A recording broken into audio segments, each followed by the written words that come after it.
I am Calvin, 63 years old, and I just watched my son allow his wife to humiliate the woman who gave him life. We were sitting at a table in a five-star restaurant on Mother's Day. When the waiter approached to ask about the check, my daughter-in-law pointed her finger right at my wife and loudly declared that they were not paying for her. She told the waiter to put the old lady on a separate check. My son did absolutely nothing. He just sipped his overpriced cocktail and nodded. I did not raise my voice. I did not cause a scene or flip the table. I simply kept chewing my food. But by the time I swallowed that bite of steak, I had already initiated a mental sequence of events that would strip them of their home, their cars, and their entirely fake livelihood. Before I tell you exactly how I dismantled their privileged existence, let me know which city you are listening from in the comments below. Hit like and subscribe if you believe disrespecting a mother should come with absolute and uncompromising consequences. Growing up, I learned the value of $1 the hard way. I built a heavy machinery leasing company from the ground up, starting with a single rusted backhoe and a mountain of debt. My hands still carry the scars from those early years when I was turning wrenches in the freezing rain just to keep the equipment running. My wife Diane was right there beside me. For 38 years, she has been my rock. She worked double shifts as a nurse early in our marriage so we could afford to keep the lights on while the business was bleeding cash. She sacrificed her youth, her sleep, and her peace of mind to ensure our family survived. More importantly, she poured every ounce of her soul into raising our only son, Tyler. She was the kind of mother who would go without a winter coat so Tyler could have the expensive baseball cleats he wanted. Now Tyler is 34 years old. He sits across from me wearing a tailored suit that he did not pay for. He runs a tech startup that produces absolutely nothing of value. It is essentially a hobby funded entirely by my corporate accounts. I allowed it because Diane asked me to give him a chance to find his own path. I gave him a platinum corporate card linked to my holding company with the strict understanding that it was for business expenses. Instead, he has been using it to fund an illusion of immense wealth for himself and his wife Harper. Harper is a woman whose arrogance is only matched by her sense of entitlement. She comes from a family that looks rich on paper but is drowning in debt. She married Tyler assuming he was the sole heir to a massive fortune, and she treats my money like it is her personal birthright. I have watched her for 3 years, constantly making passive-aggressive comments about Diane. She criticizes the way my wife dresses. She mocks our modest suburban home, and she acts as if spending time with the people who bankroll her entire lifestyle is a massive burden. I tolerated it only for Diane because my wife desperately wanted a relationship with her son. That brings us to El Aura. It is a ridiculously overpriced downtown steakhouse, the kind of place with velvet ropes outside and menus that do not list the prices. Tyler had actually invited us out for Mother's Day. He called Diane earlier in the week and told her he wanted to treat her to a special dinner to show his appreciation.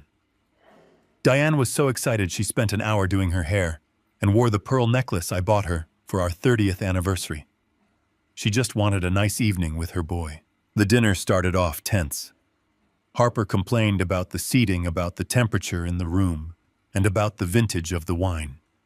She ordered the most expensive items on the menu, including a towering seafood appetizer that she barely touched.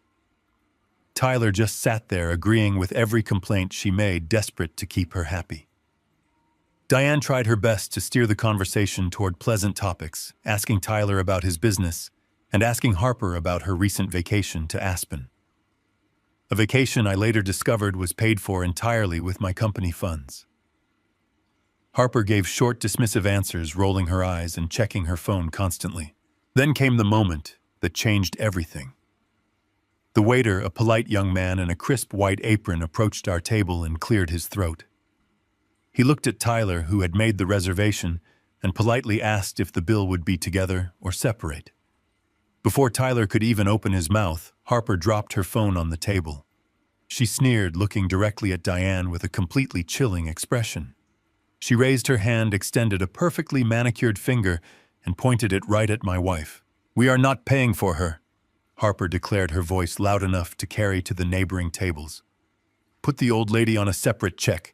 The silence that fell over our table was deafening. Even the waiter looked completely stunned, shifting his weight uncomfortably and holding his pen frozen over his notepad. I slowly turned my gaze to my son.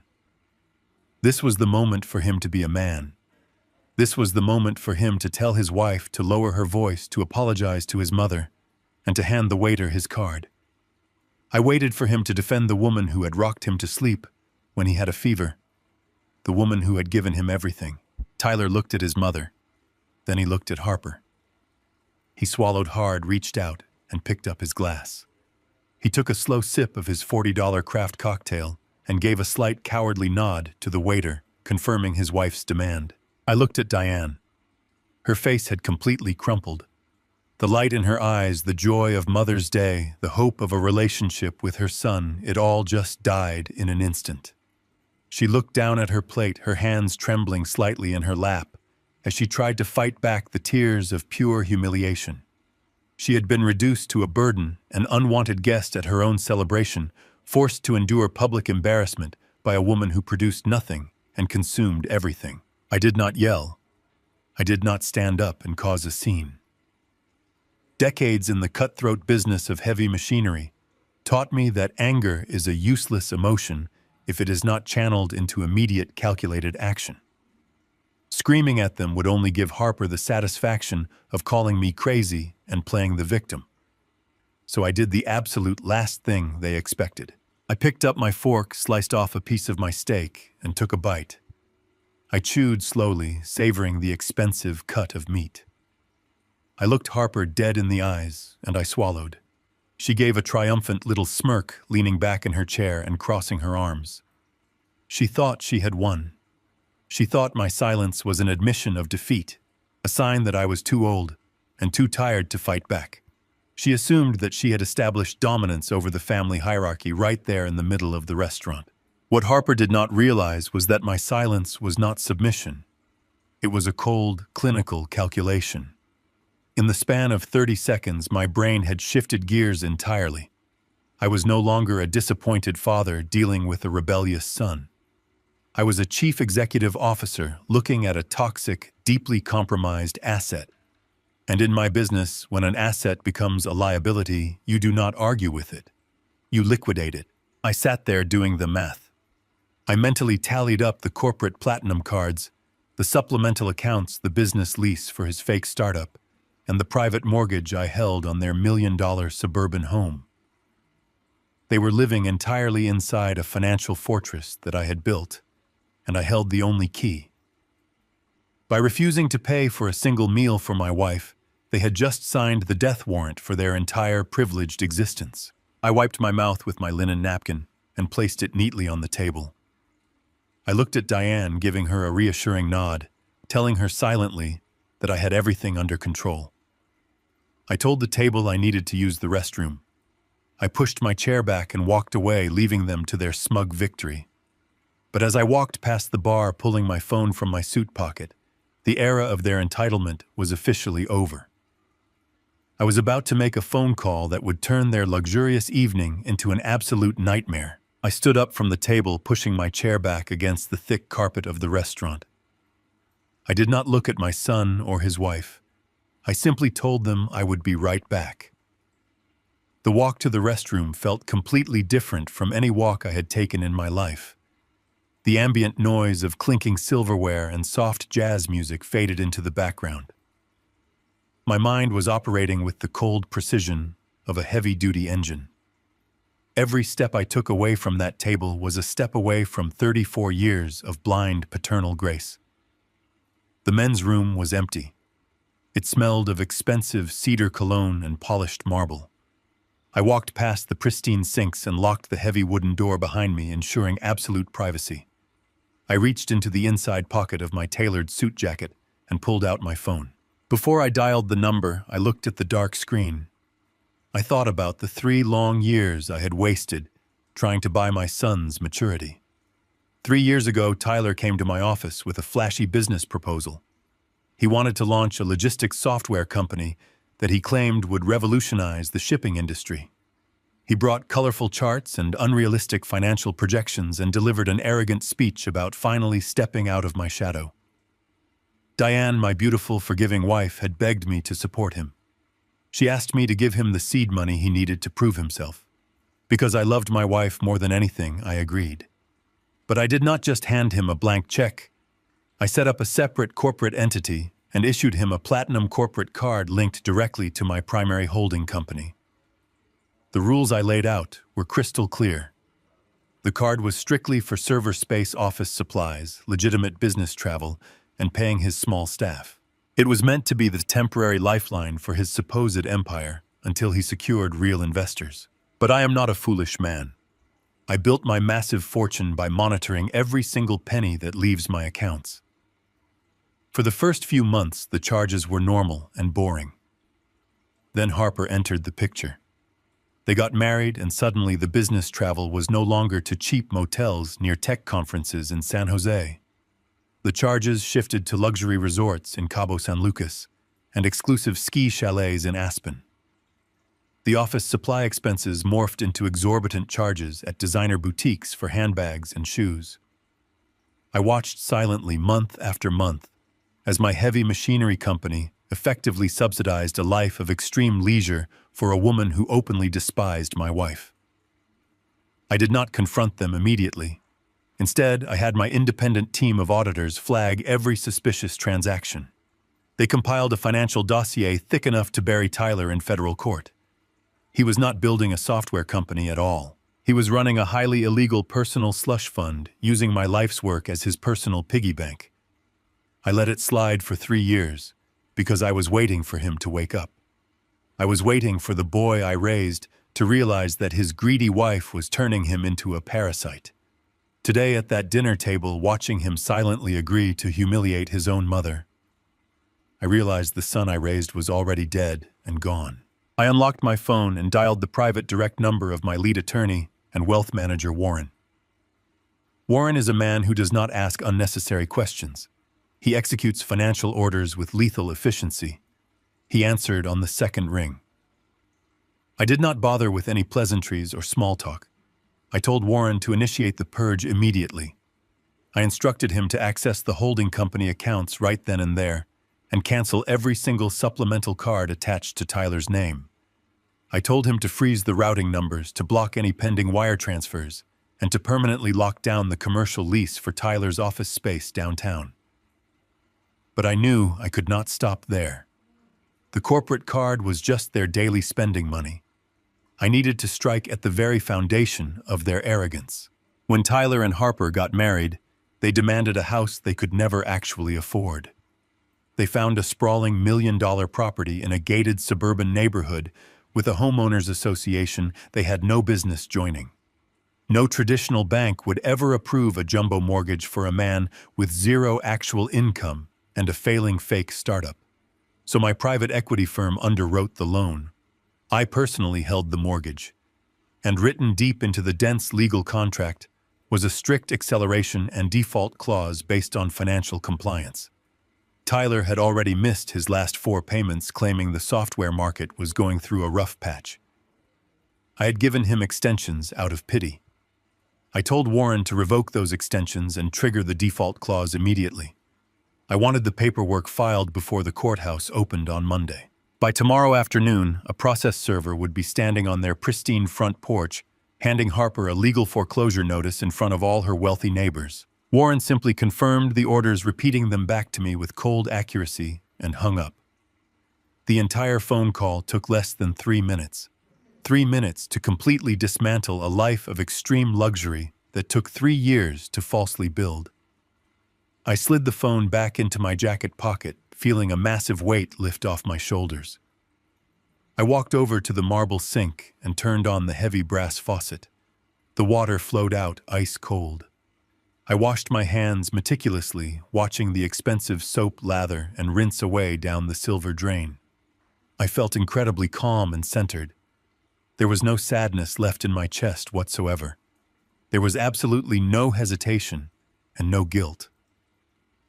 I looked up and met my own eyes in the wide mirror above the sink. I straightened my tie, smoothing out the silk fabric with deliberate movements. The man looking back at me was no longer a forgiving father trying to gently guide a misguided boy. That familial relationship died the exact second Tyler nodded his head at the waiter. I was now a chief executive officer taking decisive, ruthless action to liquidate a deeply toxic financial asset.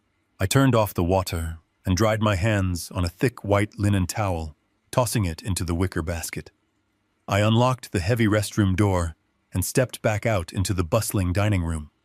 The ambient lighting of the restaurant felt sharper to me now. The path back to my table was perfectly clear. I could see Tyler leaning back in his chair, looking completely relaxed and satisfied, while Harper tapped away on her smartphone, likely booking another expensive spa day on what she thought was my dime. Diane was still looking down at the table, her posture defeated and her spirit crushed. I walked toward them with a steady, measured pace betraying no emotion. I timed my return perfectly. As I approached the edge of our booth, I saw Gabriel, the general manager of the restaurant, walking briskly across the dining room floor from the opposite direction. He was carrying a sleek black leather checkbook in his right hand. The timing was absolutely impeccable. The financial trap had been meticulously set, the execution was fully in motion, and the first heavy domino was about to fall right onto their expensive dinner plates. I returned to our booth feeling a profound sense of clarity. The dining room of the restaurant was buzzing with the quiet hum of wealth and privilege, but our table felt like an isolated island of tension. Diane was still staring at her lap, her untouched sea bass growing cold on the expensive porcelain plate. Tyler and Harper were leaning in close to each other, whispering and laughing. They probably thought they had broken my spirit. They thought my trip to the restroom was a retreat, a moment for an old man to go lick his wounds. They had no idea I had just detonated a massive financial bomb under their entire life. I slid into the leather booth next to my wife and placed my hand gently over hers. Her skin was cold. I gave her fingers a reassuring squeeze, letting her know without words that the era of our suffering was officially over. Just as I settled in, Gabriel, the restaurant manager, approached our table. Gabriel was a highly polished professional who prided himself on absolute discretion and flawless service. He carried a sleek black leather checkbook, holding the financial damage of Harper's gluttony. He placed it gently in the center of the table, right between Tyler and me. I did not even look at the itemized receipt. I already knew it was an astronomical number fueled by imported seafood and ridiculously overpriced cocktails. I slowly reached into my breast pocket and pulled out my leather wallet. I bypassed the black credit cards and withdrew 2 crisp $100 bills. I leaned forward and placed the cash deliberately on top of the leather folio. I looked Gabriel in the eye and told him softly but firmly that this cash was to cover the meal and a generous tip for my wife and myself alone. Tyler let out a loud, arrogant scoff. He shook his head, leaning back in his chair with a look of absolute pity on his face. He actually thought my cash payment was a sign of weakness. He thought I was throwing a petty little tantrum because my feelings were hurt. He reached into his designer suit jacket and pulled out the heavy metal platinum corporate card I had issued to him 3 years ago. The card that said Vanguard Heavy Machinery right beneath his printed name. He tossed it onto the table with a loud clatter. The heavy titanium smacked against the wood, a sound meant to display his absolute power and dominance over the situation. He told Gabriel to put the rest of the garbage on his card and to bring them the dessert menu immediately. Gabriel nodded politely, picking up the leather folio with my cash and the metal card. He turned on his heel and walked gracefully toward the back office where the main payment terminals were kept. I watched Gabriel walk away, his polished leather shoes making no sound on the thick carpet. I knew exactly what Gabriel was about to experience. He would swipe that heavy metal card through his terminal, expecting an instant approval for the massive balance.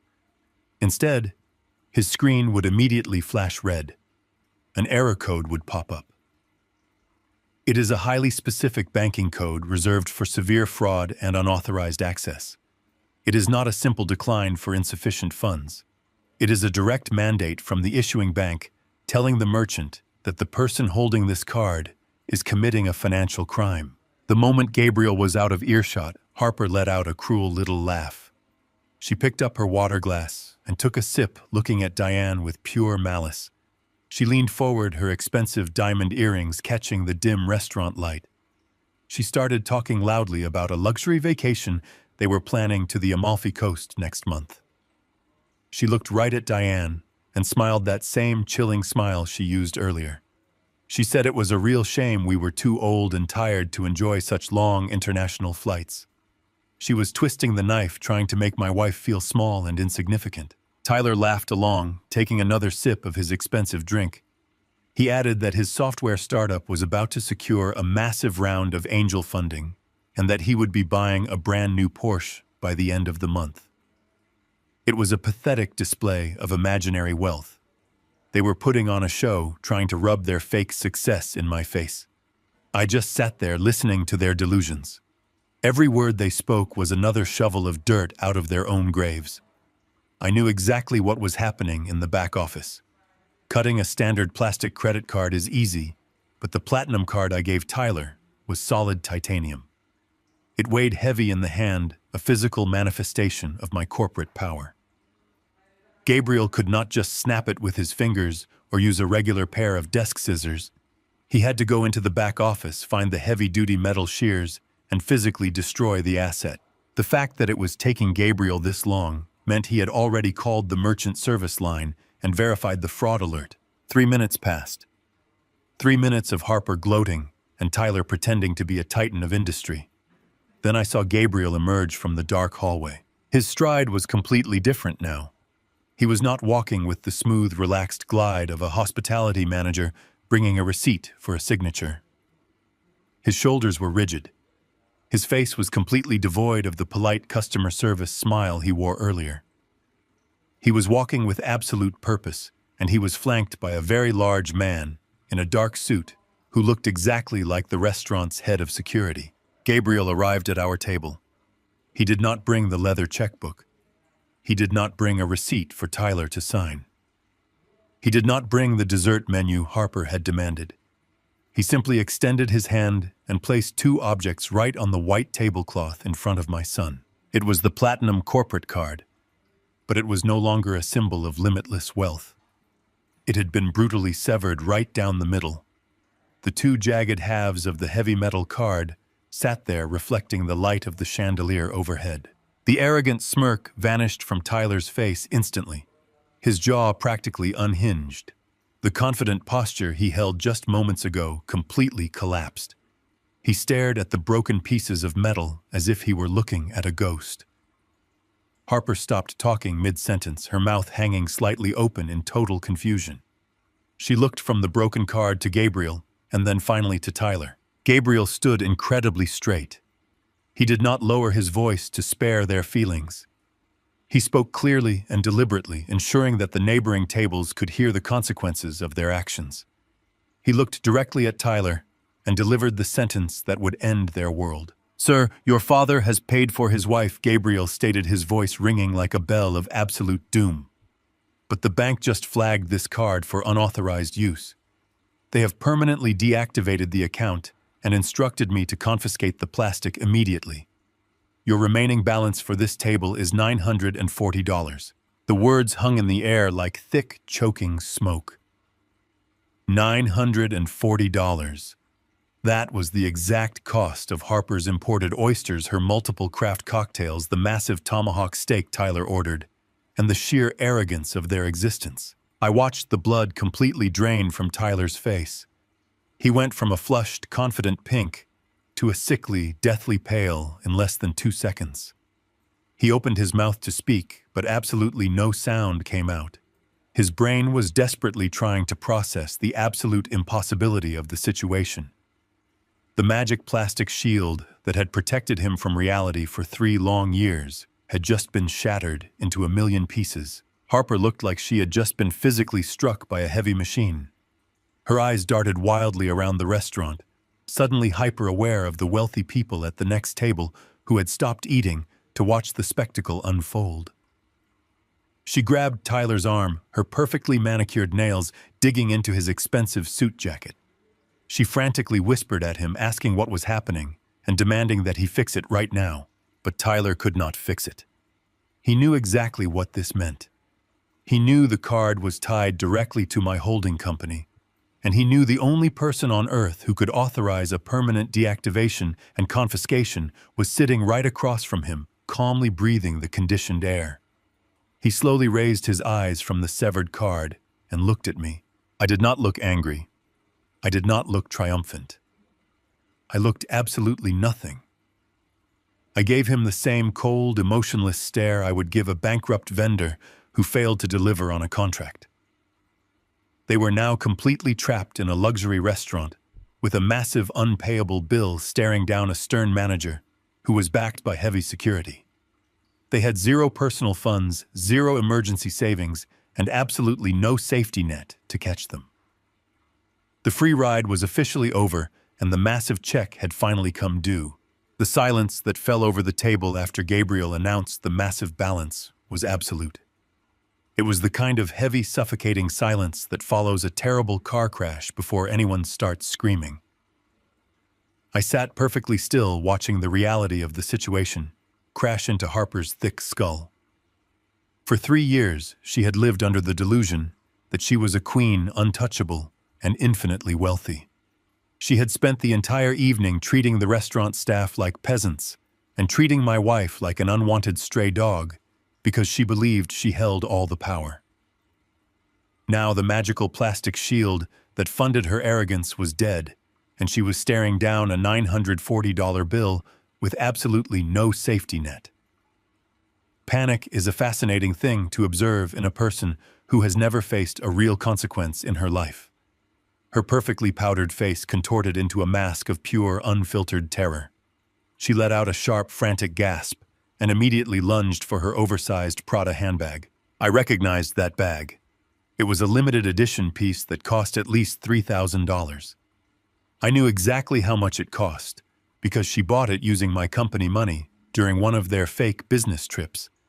Now she was digging through that expensive Italian leather bag like a starving animal desperately searching for scraps. She pulled out a thick designer wallet, and her hands were shaking so violently she could barely open the clasp. She frantically produced a shiny personal credit card and shoved it toward Gabriel without even looking up at him. She ordered him to run it, her voice tight and breathless. Gabriel did not walk away to the back office this time. He was fully prepared for this exact scenario. He smoothly pulled a small black wireless payment terminal from his apron. He took her card with complete professional detachment and slid it through the machine. A short, sharp beep echoed over the table.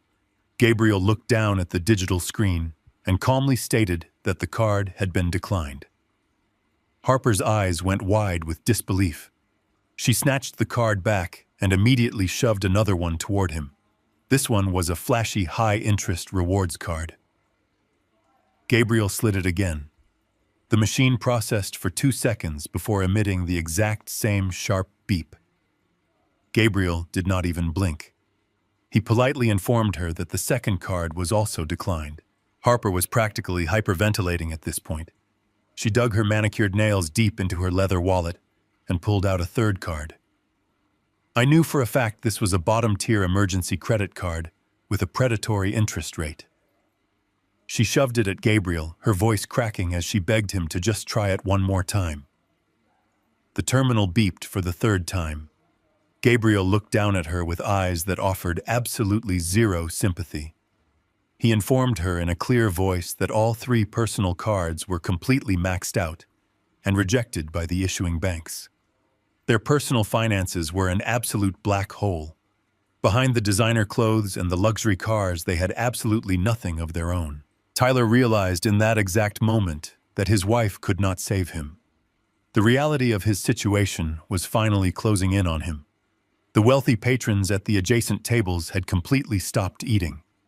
They were openly staring, watching the young, arrogant tech executive completely unravel in the middle of a fine dining establishment. Tyler knew that if they could not produce a valid payment, Gabriel would have no choice but to involve the police. Tyler turned his attention to me. The absolute panic in his chest quickly mutated into furious entitlement. He leaned aggressively across the table, his expensive suit wrinkling against the wood. He hissed at me, his voice trembling, with a mixture of fear and pure rage. He demanded that I open my wallet and pay the bill right that second. He actually gritted his teeth and aggressively reminded me that I was his father. He tried to weaponize our biological bond to force my compliance. He thought the public pressure, the whispering crowd, and the shame of a police scene would force me to surrender and rescue him like I always did. He severely miscalculated my resolve. I did not argue with him.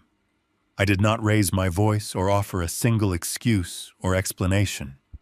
I simply pushed my heavy wooden chair back and stood up from the table.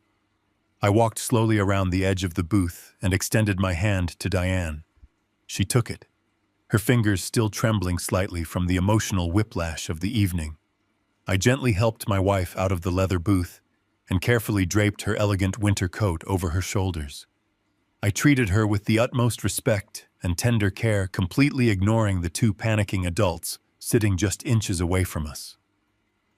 Once Diane was secure and ready to leave, I turned back to look down at my son.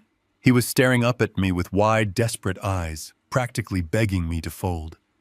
I kept my voice incredibly calm and low, ensuring that only he could hear the absolute finality in my tone. I looked him dead in the eyes and told him that I am responsible for my wife. Then I slowly shifted my gaze to Harper, who was still clutching her useless stack of maxed-out credit cards. I looked back at Tyler and told him that he is responsible for his wife. I did not wait for his response. I did not wait for another outburst or another plea. I placed my hand gently on the small of Diane's back, and we turned around. We walked right past Gabriel, we walked right past the whispering wealthy patrons, and we walked out the heavy glass front doors of the restaurant, leaving them completely abandoned. The night air outside was cool and crisp. Taking that first breath outside the restaurant felt like tasting absolute freedom. I did not immediately walk toward the valet stand to retrieve my car. I stopped on the concrete sidewalk and turned around to look back through the massive floor-to-ceiling glass windows of the dining room. I wanted to witness the exact moment the entitlement was physically stripped from his body. Through the thick glass, I saw Gabriel give a very subtle nod to someone off in the shadows. Immediately, a massive man in a dark tailored suit stepped out from near the kitchen entrance. It was the restaurant's head of security. The massive man walked directly over to our former booth and stood right behind Tyler, crossing his thick, muscular arms. He was a silent physical threat, a very clear message that Tyler and Harper were not leaving that building until the debt was completely settled. I could see Tyler frantically talking, his hands waving wildly in the air as he tried to negotiate a way out of the trap. He was likely offering to leave his useless driver's license or promising to return tomorrow morning with a cashier's check. Gabriel just slowly shook his head, rejecting every desperate offer. Then Gabriel raised his hand and pointed a long finger directly at Tyler's left wrist. Even from my spot on the sidewalk, I knew exactly what Gabriel was demanding as collateral. It was a solid gold luxury watch. I had personally purchased that magnificent timepiece for Tyler on his 30th birthday. It cost over $8,000. I gave it to him as a symbolic gift, a reminder that he needed to start using his time wisely to build a real solid future for himself. Instead, the watch had become just another flashy accessory for him to show off at expensive country clubs. Through the thick glass, I watched my son slowly reach over with a completely defeated, trembling hand and unbuckle the heavy gold clasp. He slid the beautiful watch off his wrist. He hesitated for a fraction of a second, staring down at it, knowing that he was handing over his absolute last shred of dignity and fake wealth. Then he placed it gently on the white tablecloth right next to the broken, jagged pieces of his titanium corporate card. Gabriel picked up the heavy watch, inspected it briefly in the light, and gave a sharp nod. He slipped the watch into his pocket and gestured toward the front door, indicating that they were finally free to leave the premises. I watched them slowly stand up from the table. Harper looked completely destroyed. Her posture was severely hunched, and she kept her eyes glued to the floor, refusing to look at the people staring at her. But as Tyler turned toward the glass doors, his eyes suddenly met mine through the window. He did not look broken or humbled by the experience. He looked absolutely venomous. His jaw was clenched so tight, I thought his teeth might shatter, and his fists were balled tightly at his sides. The absolute humiliation of handing over his watch to a manager had not taught him a single lesson in humility. It had only ignited a massive, dangerous fire of pure hatred deep inside him. His arrogance was simply too deep to ever accept defeat gracefully.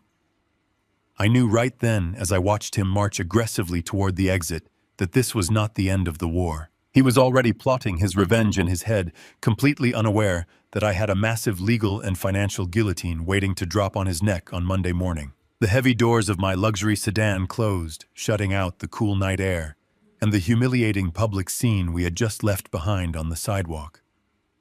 I started the engine and pulled smoothly away from the valet stand, leaving my son and his wife to deal with the restaurant's security team. The interior of the car was completely silent, except for the soft hum of the tires rolling over the asphalt.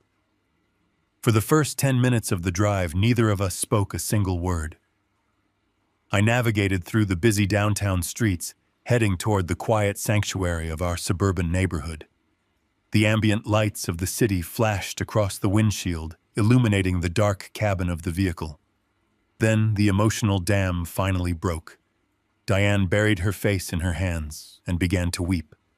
It was not a loud, dramatic cry meant to seek attention. It was the deep, quiet sobbing of a woman whose heart had just been physically crushed into pieces. She cried for the little boy she used to read to at night. She cried for the years she had spent defending him to me when his grades slipped or when he acted out. She cried for the absolute disrespect she had just endured on a day specifically meant to celebrate her maternal love. I kept my hands firmly on the leather steering wheel, keeping my eyes on the road ahead. I did not reach over to pat her shoulder. I did not offer her empty platitudes or tell her that everything was going to be all right, because nothing was all right.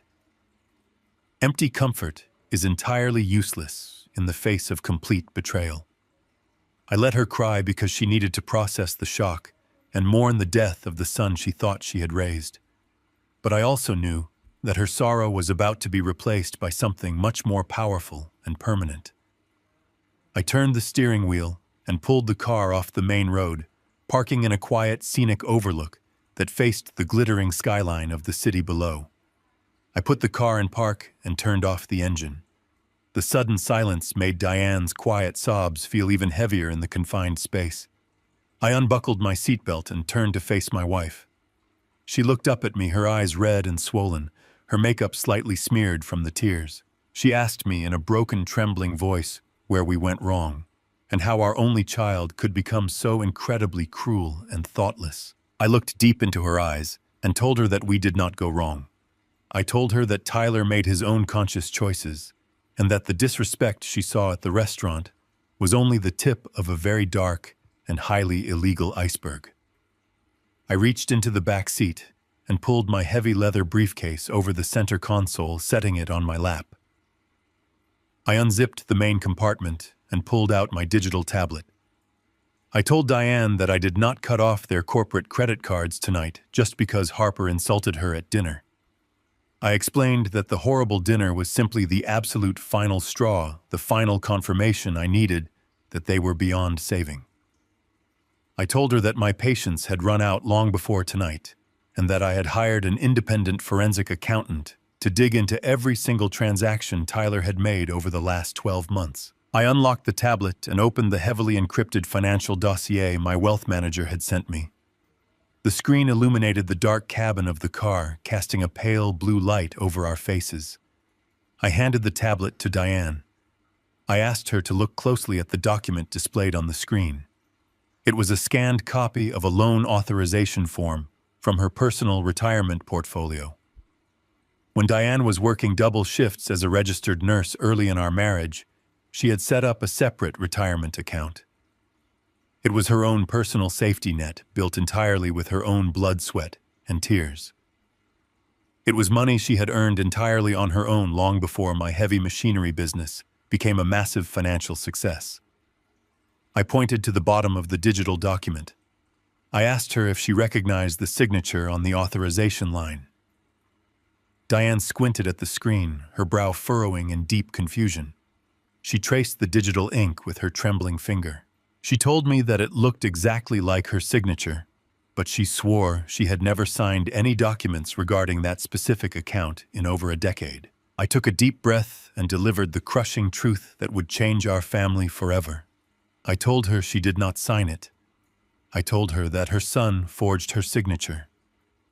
I watched Diane's face as the reality of my words slowly sank into her mind. I explained the exact sequence of events the forensic accountant had uncovered.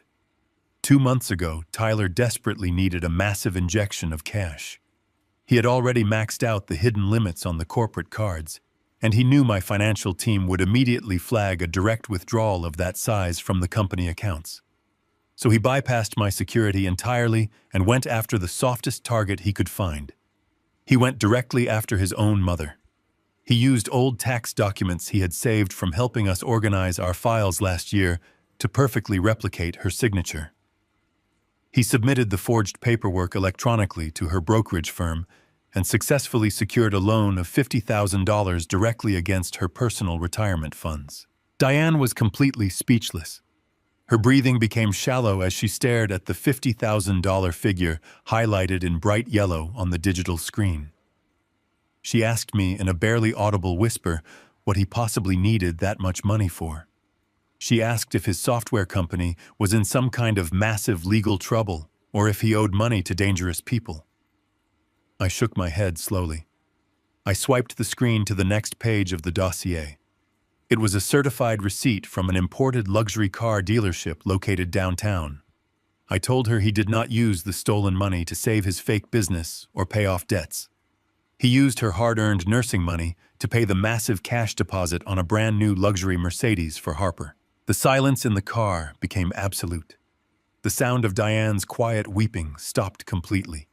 The tears rolling down her cheeks seemed to dry instantly in the cold air of the car's climate control system. I watched a physical and psychological transformation take place right in front of my eyes. The hunched, defeated posture of a heartbroken mother slowly straightened. The woman who had spent 34 years giving Tyler the benefit of the doubt completely vanished into the night. In her place sat a woman who had just realized she had been aggressively robbed by the very person she had sacrificed everything to protect. She stared at the receipt for the luxury car. She thought about Harper pulling up to our driveway last week, showing off the expensive leather interior of that exact vehicle and acting as if she and Tyler had earned it through hard work. Harper had been driving around town flaunting a massive status symbol paid for entirely with Diane's stolen retirement funds. Diane slowly handed the tablet back to me. Her hands were no longer trembling. Her face was completely smooth, completely devoid of the sorrow and pain that had consumed her just moments before. Her eyes, which had been soft and weeping, were now as hard and cold as shattered glass. She looked out the windshield at the distant city lights. She did not ask me why Tyler did it. She did not try to justify his actions or blame Harper for manipulating him into doing it. A forged signature is a deliberate, calculated criminal act that requires planning and pure malice. It was an act of absolute financial violence against his own mother. Diane turned her head and looked directly at me. Her voice was incredibly steady and completely unrecognizable. It lacked any trace of maternal warmth or forgiveness. She asked me what my next move was. She did not ask me if we could fix him or send him to therapy. She did not ask me if we should sit him down for a serious family meeting to discuss his mistakes. She asked me for the battle plan. I felt a surge of immense respect and pride for my wife. I told her about the mortgage default I had authorized with Warren while standing in the restaurant restroom. I told her about the corporate locks being changed on his office doors first thing Monday morning. I told her that by tomorrow afternoon, they would have absolutely no money, no business, and nowhere to live. Diane listened to every detail with cold, calculating precision. She nodded her head slowly, approving of the total financial destruction I had initiated. Then she looked at the tablet resting on my lap and told me that the financial ruin was simply not enough. She stated clearly that Tyler had committed a felony against her personal property and that she would not allow him to walk away unpunished. She told me to call the police the exact moment we returned to the house to file a formal fraud report. The maternal bond had completely snapped. She was no longer a victim seeking comfort in the passenger seat of my car. She was now my most ruthless ally, fully prepared to burn their entire fake world to the ground. Monday morning arrived with a cold, gray, overcast sky that perfectly matched my clinical mindset. I was awake long before the sun came up, sitting in the dark of my home office, reviewing the final legal documents my legal team had prepared over the weekend. I drank my black coffee and left the house at 6, leaving Diane to sleep peacefully in our bed. She had exhausted her tears the night before, and now she was resting while I went to war. I drove my vehicle down to the commercial real estate district of the city, listening to the morning news on the radio. Among my many corporate holdings, I own a sleek glass and steel office building right in the heart of the tech sector. 3 years ago, I had leased the entire 4th floor of this premium building to Tyler for his supposed software startup. I gave him a ridiculously low rent rate just to help him get his business off the ground.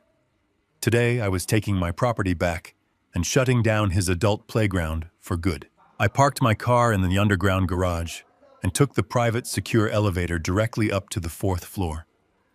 When the polished metal doors slid open, I stepped into what Tyler arrogantly called his corporate headquarters. It was a massive, open-concept space with exposed brick walls, polished concrete floors, and floor-to-ceiling windows overlooking the sprawling city skyline. It was meticulously designed to look like a billion-dollar tech company, but it was entirely empty of actual productive work.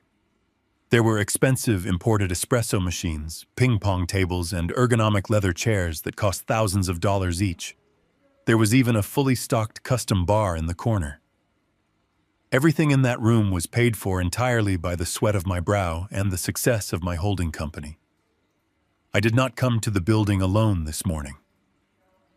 Warren, my lead attorney, was already there waiting for me in the lobby. He was standing next to a sharply dressed man holding a heavy clipboard who introduced himself as the independent financial auditor.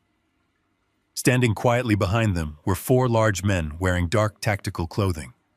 They were my private corporate security team brought in to ensure the transition was absolute and without incident. I gave a simple nod to the head of security, and they immediately went to work. The massive men began systematically moving through the pristine office space. They unplugged the top-of-the-line computer monitors and placed them gently into heavy-duty plastic moving crates. They gathered the expensive laptops, the massive server racks, the digital whiteboards, and every single piece of electronic equipment that my corporate money had purchased. The auditor walked closely alongside them, meticulously documenting every single serial number on his clipboard to ensure a perfect legal chain of custody. We were conducting a legally binding corporate asset seizure. This was not a disappointed father taking away his son's toys out of spite. This was a chief executive officer ruthlessly reclaiming stolen corporate property from an embezzler. Warren stood by the main glass entrance holding a thick manila folder containing the finalized eviction documents. We waited in complete silence, listening only to the sound of packing tape ripping from the dispensers as the digital clock on the wall slowly ticked closer to 8 in the morning. Right at 8 o'clock, the elevator down the hall chimed. I stepped back into the shadows of the hallway, completely out of sight. Through the thick, reinforced glass doors, I watched my son step out of the elevator. He looked absolutely terrible. His expensive designer suit was wrinkled, and there were dark, exhausted circles under his eyes. He clearly had not slept well after the humiliating disaster at the restaurant on Sunday night. He had probably spent the entire weekend arguing with his wife and trying desperately to figure out how to pay their massive personal bills. But as he walked toward his office doors, he tried to put on his usual mask of unearned arrogance. He reached into his pocket and pulled out his electronic key fob. He pressed it confidently against the digital security reader mounted on the wall, fully expecting the doors to glide open. Normally, the card reader would flash a bright green light, and the heavy magnetic locks would disengage with a satisfying click. But this morning, the security reader emitted a harsh buzzing sound. A solid red light flashed across the digital screen, indicating that his access was strictly denied. Tyler stopped dead in his tracks. He frowned, staring at the small black device as if it had personally insulted him. He swiped his plastic fob against the reader again. The same harsh buzz echoed loudly in the empty hallway. The red light flashed again. He tried a third time, his movements becoming fast and erratic. When the red light flashed for the third time, his initial confusion immediately morphed into rising panic. He grabbed the thick metal handle of the glass door and pulled backward as hard as he could. The door did not even budge a single millimeter.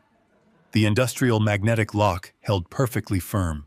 That was when Tyler finally cupped his hands to the glass and looked through the window to see what was happening inside his supposedly secure kingdom. He saw the 4 massive security guards placing his expensive computers into the plastic bins. He saw the financial auditor checking off items on a long list. He saw his entire fake empire being dismantled piece by piece right before his very eyes. He began to pound his fists aggressively against the reinforced glass. He shouted loudly, demanding that someone open the door right that second. His voice was muffled through the thick pain, but I could hear the absolute raw desperation in his tone. He slammed his open palms against the glass, leaving sweaty handprints on the pristine surface. He honestly thought this was some kind of terrible mistake or a massive banking misunderstanding. He had absolutely no idea that I was standing just a few feet away, watching his entire fake world collapse into dust. I slowly stepped out from the shadows and walked toward the glass entrance. When Tyler saw me approaching, his eyes went incredibly wide. For a brief second, his shoulders dropped, and he looked intensely relieved, probably thinking I was there to save his business from being repossessed by the bank. I raised my hand and gestured to the head security guard. The guard walked over, typed a 12-digit master code into the keypad, and the heavy glass door clicked open. Tyler immediately tried to push his way inside the office, but the massive guard stepped forward, blocking his path with his wide, muscular chest. Tyler was forced to stand out in the public hallway, looking at me across the threshold of his own office. I walked forward until I was standing just a few inches away from him. Warren stepped up right beside me, holding the thick manila folder ready to execute his legal duties. I did not greet him. I looked him directly in his bloodshot eyes and handed him the thick stack of legal papers. I kept my voice incredibly calm and completely devoid of any parental warmth. I told him that the paperwork in his hand was a formal and binding eviction notice. Tyler stared at the papers, his mouth hanging open in complete shock. He stammered frantically, asking me what I was doing and demanding to know why my security team was taking his things. He tried to argue that he had a signed commercial lease and that I could not just lock him out without a 30-day warning. I looked over at Warren, who simply adjusted his silk tie and watched the pathetic spectacle with absolute professional indifference. I turned my attention back to my son and delivered the crushing legal reality of his entirely ruined situation. I informed him that he had indeed signed a commercial lease, but he clearly had never bothered to read the fine print contained in the addendums. I explained calmly that his lease was entirely contingent on his perfect financial standing with my primary holding company. I told him that the exact moment the bank flagged his titanium corporate credit card for severe fraud and unauthorized use, he was automatically placed into immediate default across all related contracts. His status as a commercial tenant was permanently and legally revoked the second. Gabriel, the restaurant manager, cut his credit card in half on Sunday night. Tyler started to hyperventilate.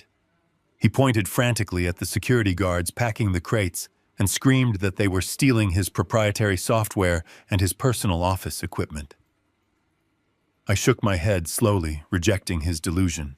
I corrected him, stating firmly that the holding company had purchased every single computer monitor every laptop and every desk in that entire room. The equipment belonged entirely to the company, and we were simply recovering our stolen corporate assets. In less than 60 seconds, Tyler went from being a proud, arrogant tech executive to a man standing in a public hallway with absolutely nothing to his name. His entire source of income, his daily routine, and his carefully crafted public image were completely annihilated with a few strokes of a pen. He realized with crushing clarity that he could not even log into a computer to check his emails because he did not own a computer.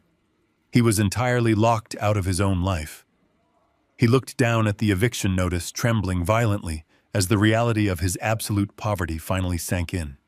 He had no money, no office, and no way to generate any legal income. But the absolute worst part of his nightmare was yet to come, and we both knew it. I looked at his terrified, pale face and knew exactly what was running through his panicked mind. He was thinking about his greedy, highly demanding wife. Harper was sitting in their massive suburban house right at that very moment, expecting him to fix their financial problems and secure their luxury lifestyle. She had absolutely no idea that her husband was currently standing in a hallway holding a worthless piece of paper completely stripped of his power and his wealth. And Tyler knew with absolute terrifying certainty that when Harper finally found out the truth, she was going to tear him to shreds. Tyler stood in the hallway for a long time after I handed him the eviction notice. When he finally walked out of that commercial building, he was a completely hollow shell of a man.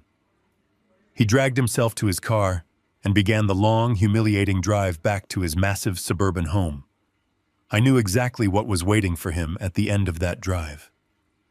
Harper was at home enjoying her usual Monday morning routine. She was likely lounging in her expensive silk robe, sipping gourmet coffee and browsing online catalogs for more designer furniture she could not afford. She was completely oblivious to the fact that the financial foundation of her life had just been entirely eradicated. When Tyler walked through the front door, he did not have to say a single word for her to know that something was catastrophically wrong. He collapsed onto the expensive Italian leather sofa and buried his face in his hands. He confessed everything. He told her about the severed corporate card at the restaurant. He told her about the security guards packing up his office. He told her about the eviction notice and the stark, terrifying reality that they literally had zero income and absolutely no access to any of my corporate funds. A normal wife, a woman with a shred of decency or moral character, would have been horrified by her husband's massive financial fraud.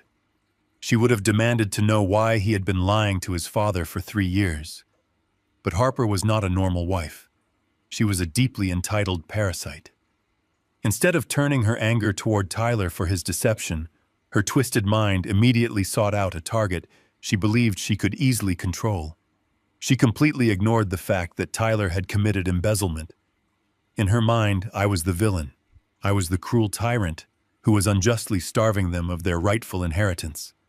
But she also knew that she could never intimidate me. I was a brick wall she could not break. So she aimed her venom at the person she had always viewed as the weakest link in our family structure. She aimed directly at my wife. Harper honestly believed that Diane was still the soft, weeping woman she had insulted at the restaurant the night before. She believed that Diane's maternal love for Tyler was a massive, glaring weakness that could be endlessly exploited. Harper figured that if she could apply enough emotional pressure, Diane would eventually crack. She assumed Diane would beg me to reinstate the credit cards and open the office doors just to keep the peace. What Harper did not know was that Diane had spent her entire Monday morning sitting in a cold, sterile room at the local police precinct. Diane had spent hours sitting across from a financial crimes detective, handing over the forensic audit and signing a formal sworn statement regarding the $50,000 forged loan against her retirement account. Diane had already crossed the emotional Rubicon. She was no longer a grieving mother seeking reconciliation. She was a woman seeking absolute, unrelenting justice. Diane had just returned home and poured herself a cup of tea when her cell phone rang. She looked at the screen and saw Harper's name flashing brightly. Diane told me later that she did not feel a single drop of anxiety when she saw that name. She felt a profound sense of calm. She answered the phone and simply listened. Harper did not say hello. She did not ask how Diane was feeling after the horrible dinner. She immediately launched into a vicious, calculated psychological attack. Harper raised her voice, making sure she sounded incredibly angry and completely righteous. She told Diane that my actions at the office that morning were completely unforgivable and abusive. She demanded that Diane intervene immediately to stop my supposed rampage. And then Harper deployed what she thought was her ultimate weapon. She used the one threat she believed would absolutely break a mother's heart. Harper lowered her voice into a cold, venomous hiss. She told Diane that if she allowed me to continue this financial cutoff, she would completely isolate us from their family. She stated very clearly that Diane would never be allowed to see Tyler again. She went even further, twisting the knife as deep as she could. She told Diane that if she let me take away their business and their money, she would never ever be allowed to see any of her future grandchildren. Harper promised that she would erase us from their lives completely, and that Diane would die an old, lonely woman who never got to hold her son's children. For 3 years, Harper had used the vague promise of future grandchildren as a dangling carrot to keep Diane compliant. It was a sick, emotional game she played to maintain dominance. She waited on the other end of the line, fully expecting to hear Diane break down into hysterics. She expected Diane to start sobbing, pleading for forgiveness, promising to talk some sense into me and offering to pay their bills to keep the family together. Instead, the line was completely silent for several long seconds. Diane took a slow sip of her tea. She looked around our quiet, peaceful home. She thought about the forged signature on her retirement documents. She thought about the brand new Mercedes sitting in Harper's driveway paid for with stolen blood money. When Diane finally spoke, her voice was so cold and so steady that it practically froze the air in the room. She did not shed a single tear. She did not offer a single apology. She completely shattered Harper's illusion of control with just a few sentences. Diane told her daughter-in-law that it was actually a very good thing she would never see those hypothetical children. She stated with absolute crystal clarity that she would never want her precious grandchildren to be raised by a deeply entitled parasite and a desperate common thief. Harper gasped loudly on the other end of the phone. The sheer shock of hearing Diane, the woman she had abused and belittled for years, speak to her with such absolute ruthless authority completely paralyzed her. She stammered, trying to regain the upper hand, trying to yell over Diane, but Diane simply spoke louder, completely dominating the conversation. Diane did not give Harper any room to breathe. She decided it was time to drop the absolute final anvil on their crumbling world. She told Harper that she should probably start packing a bag instead of making empty threats over the phone. Diane casually informed her that the formal police report regarding the forged $50,000 signature on her retirement portfolio had been officially filed with the Financial Crimes Division just an hour ago. She told Harper that the detectives were extremely interested in the paper trail that led directly to the luxury car dealership where her brand new vehicle was purchased. Before Harper could even process the terrifying reality of a pending felony investigation, Diane simply pulled the phone away from her ear and pressed the red button, disconnecting the call. She did not wait for a response. She did not want to hear another word from that woman ever again. She placed the phone face down on the kitchen counter and went back to drinking her tea completely unbothered. Back at their massive suburban house, the dial tone echoed loudly in Harper's ear. The phone slipped from her hand and clattered onto the hardwood floor. The color entirely drained from her face as the full, terrifying picture finally came into view. This was not a simple family argument about a dinner bill. This was not a temporary financial timeout that they could manipulate their way out of. Her husband was not just broke. Her husband was about to be arrested for a massive federal crime against his own mother. The endless flow of corporate money was gone. The fancy downtown office was gone.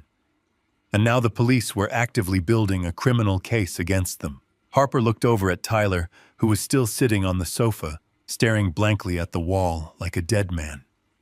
The realization hit her like a speeding freight train. Her emotional manipulation was completely dead. She had absolutely no leverage left, and no one to rescue her. If they did not do something drastic immediately, they were both going to end up in a federal courtroom facing serious prison time. Desperation is a very dangerous emotion, especially for arrogant people who have never had to fight their own battles. Her sheer panic quickly morphed into a frantic, highly aggressive survival instinct. She marched over to Tyler, grabbed him by his expensive shirt collar, and dragged him to his feet. She told him that they could not just sit there and wait to be arrested by the financial detectives. She convinced him that they had to strike back immediately to secure their freedom. They needed to create a massive public distraction to tie my company up in court and force a lucrative financial settlement before the criminal fraud charges could permanently destroy them. She decided right then and there that they were going to go on the absolute offensive, completely unaware that they were about to walk blindly into the most devastating legal trap I had ever built. Tyler and Harper were completely out of options and entirely out of money. With their corporate cards destroyed and their personal credit maxed out, they could not afford to hire a reputable legal defense team. They were forced to scrape the absolute bottom of the legal barrel. They found a sleazy contingency lawyer who operated his practice out of a dingy strip mall office next to a discount grocery store. This was the kind of attorney who advertised his services on late-night television and plastered his face on cheap highway billboards. He was an ambulance chaser who filed frivolous lawsuits hoping to intimidate wealthy targets into quick out-of-court settlements. Tyler, my son, who had spent the last 3 years pretending to be a billionaire tech mogul, was forced to sit in a stained waiting room next to petty criminals and desperate scam artists.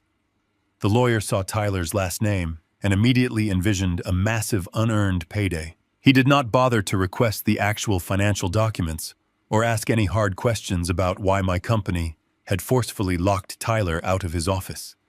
He simply listened to Harper's twisted version of reality and began eagerly drafting legal papers. They decided their best strategy was to go on the absolute offensive and create a massive public spectacle. They honestly believed that if they made enough noise and threatened my pristine corporate reputation, I would quietly open my checkbook and pay them millions just to make the embarrassment go away. On Wednesday afternoon, my lead counsel Warren walked calmly into my executive office, carrying a remarkably thick stack of freshly filed court documents.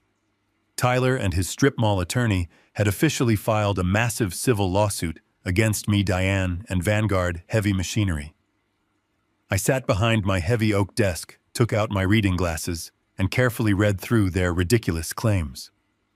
They were suing my holding company for wrongful termination, formally claiming that Tyler was a legitimate salaried employee who was fired without just cause. They also claimed a severe breach of verbal contract, arguing that I had supposedly promised Tyler a permanent executive partnership in the firm and unlimited lifetime access to our corporate credit lines. It was a complete and utter work of fiction. They even added a claim for severe emotional distress, demanding millions of dollars in punitive damages. But the absolute most arrogant part of the massive lawsuit was their formal request for an emergency legal injunction.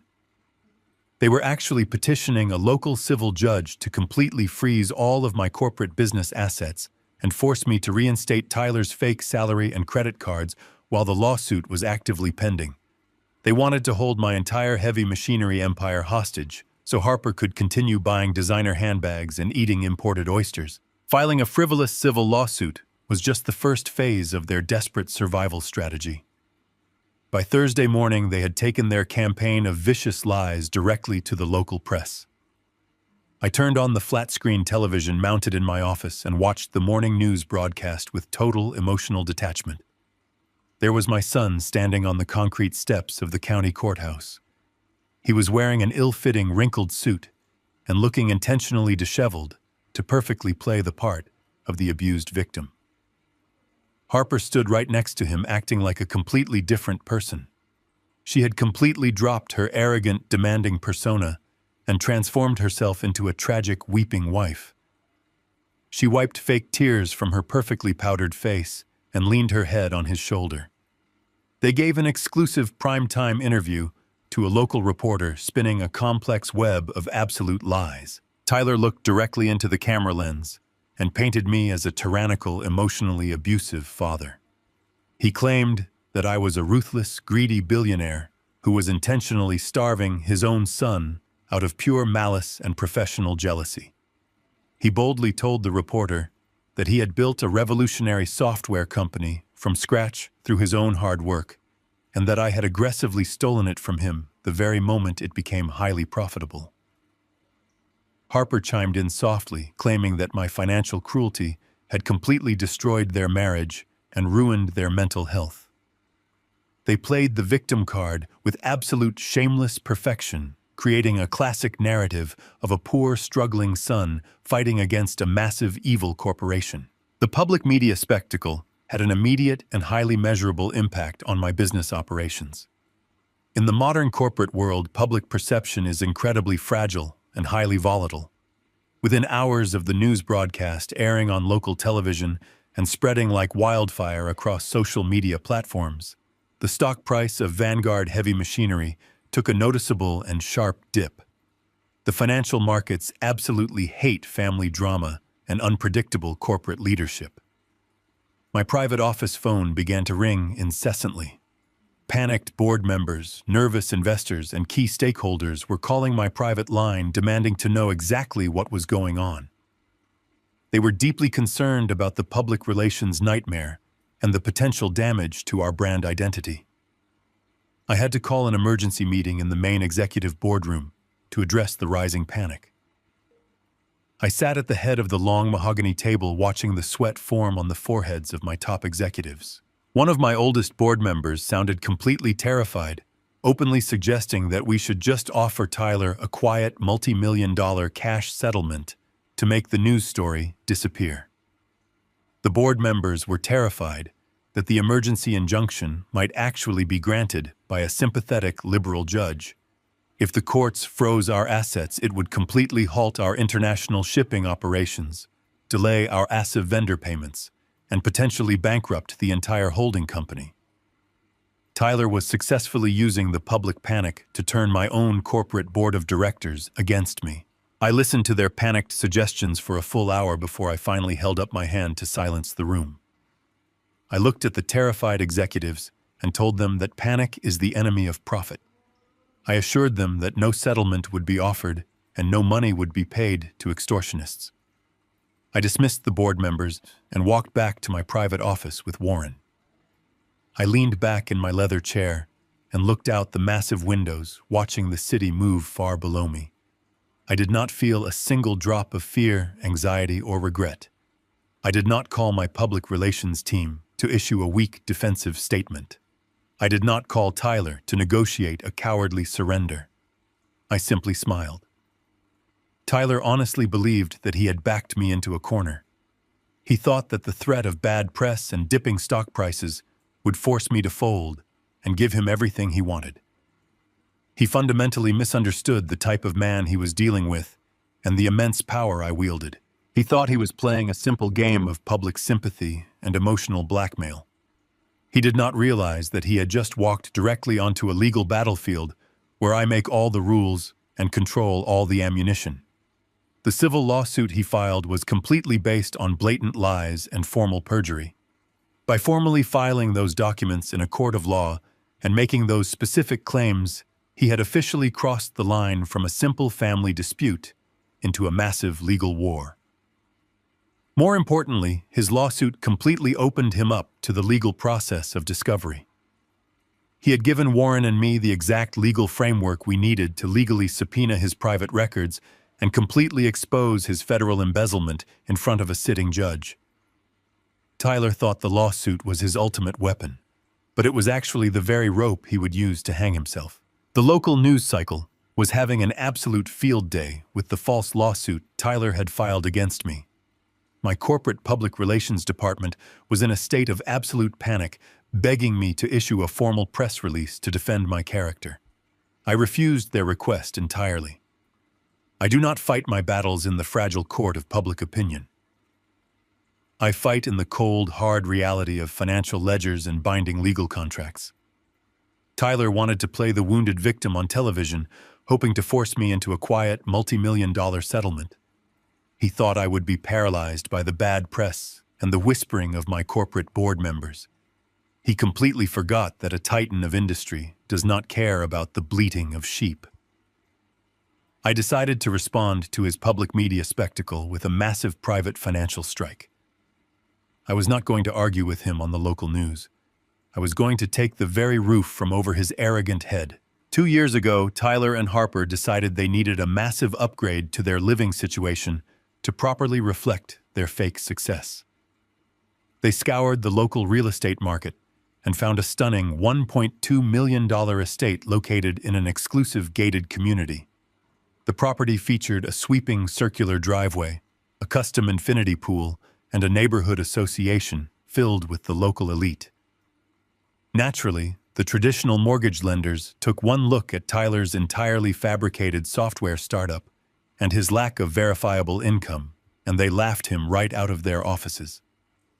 Diane had begged me to help them secure the home, so my private equity firm legally purchased the property in cash and underwrote a private strict mortgage directly to my son. For the first few months, he actually made the monthly payments using the Platinum corporate credit card I had foolishly provided him. When I discovered that specific practice and put a stop to it, he simply stopped paying his mortgage altogether. For 24 consecutive months, I deferred his massive payments, completely absorbing the financial loss myself, because I did not want my only son to face the humiliation of foreclosure. I had been quietly shielding him from the severe consequences of his own financial incompetence. That protective shield was now completely gone. I sat in my quiet executive office and called Warren on his secure line. I told my lead attorney to pull the original mortgage contract from the corporate vault. I instructed him to formally execute the acceleration clause immediately. In the ruthless world of real estate finance, an acceleration clause is an absolute lethal weapon. It means that because the borrower has severely defaulted, the lender is no longer asking for the missed monthly payments to catch up. The lender is legally demanding the entire principal balance of the loan to be paid in full right this very second. Since Tyler did not have $1.2 million sitting in a checking account, the acceleration clause instantly triggered a fast-track commercial foreclosure. I told Warren I wanted the legal papers served to them by noon. I did not want them sent quietly through the certified mail. I wanted a private process server to hand the documents directly to Harper in broad daylight. Harper was completely unaware of the legal avalanche rushing toward her pristine, manicured lawn. Despite the fact that her husband was locked out of his office and all of their credit cards were severed, she was still desperately trying to maintain her illusion of high society dominance. That very morning, she was hosting an extravagant brunch for the elite women of her local country club. She had the entire event professionally catered, using the very last remaining funds from the stolen retirement money she and Tyler had taken from Diane. There were crystal pitchers filled with expensive mimosas, imported French pastries, and massive fresh floral arrangements decorating her sprawling marble kitchen island. She had invited these wealthy gossiping women over specifically to control the narrative regarding the lawsuit. She was parading around her massive living room, playing the part of the brave, tragic wife. She was telling her wealthy friends horrible, calculated lies about me, claiming that I was an abusive tyrant trying to ruin her beautiful marriage out of pure spite and jealousy. Right as Harper was pouring another glass of champagne and soaking up the fake sympathy of her gullible guests, a dark, unmarked sedan pulled up to her sprawling driveway. A tall man stepped out, wearing a sharp gray suit and holding a thick, heavy legal envelope. He walked right past the manicured hedges and the luxury vehicles parked out front. He marched straight up to the massive custom double front doors and rang the heavy brass doorbell. Inside the house, the loud chime echoed through the grand foyer, interrupting Harper's theatrical performance. She smiled brightly at her guests, assuming it was simply another delivery of expensive sympathy flowers, or perhaps a neighbor coming to offer their support. She walked casually to the front door, holding her crystal champagne flute in one hand, completely unprepared for the brutal reality standing on her front porch. She pulled the heavy wooden door open, expecting to be greeted with pity and admiration. Instead, the man in the gray suit looked at her with complete professional indifference. He asked her to confirm her legal name. Harper raised a perfectly sculpted eyebrow, slightly annoyed by his cold tone, but she proudly stated her full name, assuming he was a courier delivering a massive financial settlement offer from my terrified legal team. The man did not smile. He simply extended his arm and handed her the thick, heavy envelope. He stated clearly and loudly that she was officially served. Then he turned around and walked briskly back down the driveway without looking back a single time. Harper stood in the open doorway, completely confused. Her wealthy friends had gathered behind her in the grand foyer, their curiosity highly piqued by the strange, blunt interaction. They were whispering among themselves, wondering what kind of dramatic legal document had just been delivered to their brave, suffering friend. Harper closed the front door and set her expensive champagne glass down on a decorative side table. She ripped open the thick envelope right there in the foyer, with her captive audience of country club gossips watching her every single move. She pulled out the heavy stack of legal papers bearing the official embossed seal of the county court. She fully expected to see a desperate plea for a settlement or a formal retraction of the corporate lockout. Instead, the very first word printed in massive, bold black letters at the top of the page was foreclosure. Her eyes darted frantically across the dense legal text, trying to comprehend the sheer magnitude of the financial strike. The document meticulously outlined every single missed payment over the last 2 years, exposing the absolute lie of their wealth to anyone who cared to look over her shoulder. It stated clearly that Vanguard Real Estate Holdings was legally seizing the property due to extreme and prolonged financial default. The blood completely drained from Harper's face, leaving her looking like a ghost. Her hands began to shake so violently that the thick stack of legal papers slipped from her grip and scattered all over the polished hardwood floor. Her wealthy friends stepped forward, looking down at the legal documents spread across the ground. In elite social circles, financial ruin is a highly contagious and deeply shameful disease. As the women read the bold words detailing the massive default and the immediate seizure of the property, the entire atmosphere in the room completely shifted. The fake sympathy they had been offering evaporated instantly. These women realized they were not standing in the home of a wealthy peer who was being bullied by a mean father. They were standing in a stolen house hosted by a completely broke fraudster who could not even afford her own mortgage. The women began making rapid, awkward excuses. They put down their expensive drinks, grabbed their designer handbags, and rushed out the front door, completely abandoning Harper to her sudden nightmare. Harper dropped to her knees on the cold, hardwood floor, surrounded by the scattered pages of her absolute ruin. She picked up the final page of the summary document, which outlined the exact timeline of the property seizure. I did not give them the standard 30 days. I did not give them any leniency or grace period because of the massive fraud Tyler had committed against my wife. The legal order signed by a highly unsympathetic judge explicitly stated that they had exactly 14 days to completely vacate the premises. If they remained on the property on the 15th day, the county sheriff's department was fully authorized to arrive, throw their belongings onto the curb, and physically remove them from the estate. The massive house, the custom pool, the designer kitchen, everything was completely gone.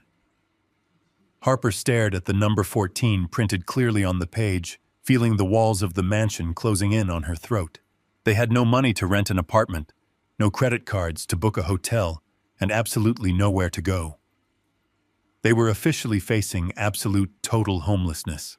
The county courthouse was a massive, imposing structure built from solid gray stone and thick glass. It was the kind of building designed specifically to make a person feel incredibly small and entirely insignificant. I walked through the heavy wooden double doors of the main entrance, accompanied only by my lead counsel, Warren. I wore a dark, tailored charcoal suit and a perfectly knotted silk tie. I felt absolutely no anxiety as my leather shoes echoed against the polished marble floors of the main lobby. We bypassed the crowds of anxious people and took the private elevator up to the 4th floor where the civil injunction hearings were held. When we pushed open the swinging wooden gate to enter the designated courtroom, I immediately spotted my son and his wife sitting at the plaintiff's table. Tyler and Harper had arrived early to secure their territory. Despite the fact that Harper had just been served with a total property foreclosure notice 48 hours prior, she was doing her absolute best to project an aura of total confidence. She was wearing a high-end designer dress, and her hair was perfectly styled. Tyler was sitting next to her wearing a sharp navy suit, leaning back in his wooden chair, with a highly arrogant and smug expression plastered across his face. Sitting beside them was the cheap contingency lawyer they had hired from the strip mall. The lawyer was busy organizing messy stacks of paper, looking incredibly eager and overly confident. They all turned to look at me as I walked down the center aisle and took my seat at the defense table. Tyler actually let out a quiet, arrogant scoff and shook his head. He honestly believed that he held all the winning cards. He thought the massive media attention, the dipping stock prices, and the looming threat of this emergency legal injunction had finally broken my resolve.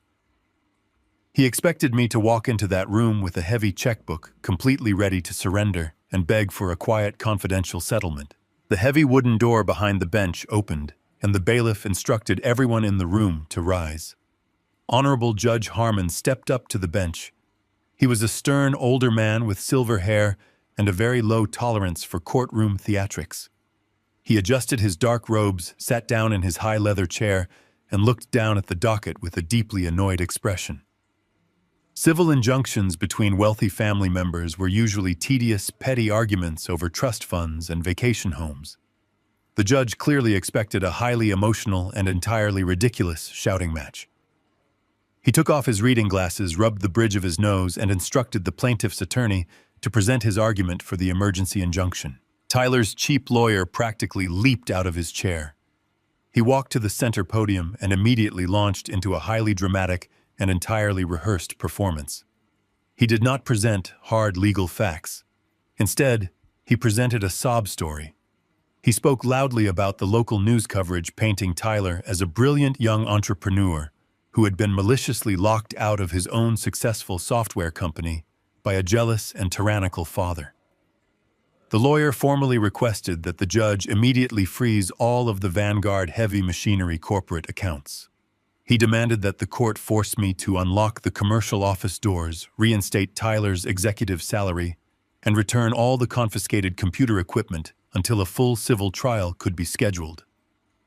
The lawyer spoke for 10 solid minutes, waving his hands and acting as if a massive human rights violation had just occurred. When he finally finished his dramatic speech, he returned to his seat, looking incredibly proud of himself. Tyler leaned over and whispered something into Harper's ear, making her smile a cruel little smirk. They both looked across the aisle at me, waiting for the inevitable white flag. They fully expected Warren to stand up, ask the judge for a brief private recess, and offer them millions of dollars in a desperate attempt to protect my corporate empire from being completely frozen by the court. Warren did not ask for a recess. He did not look nervous, and he did not scramble to organize his legal defense. He simply stood up from his chair, holding a single thick black binder in his right hand. He walked calmly to the center podium, completely ignoring the smug looks coming from the plaintiff's table. He addressed Judge Harmon with a calm, flat, and incredibly authoritative voice. Warren did not begin by defending my character against the vicious media lies. He did not even bother to argue against the ridiculous wrongful termination claims, because Tyler was never actually an employee to begin with. Warren decided to bypass their entire civil argument and go purely on the absolute offensive.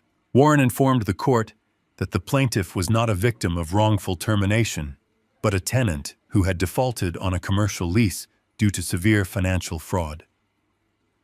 He stated that the emergency injunction request was nothing more than a desperate legal smokescreen designed to distract the court from a massive string of highly illegal activities.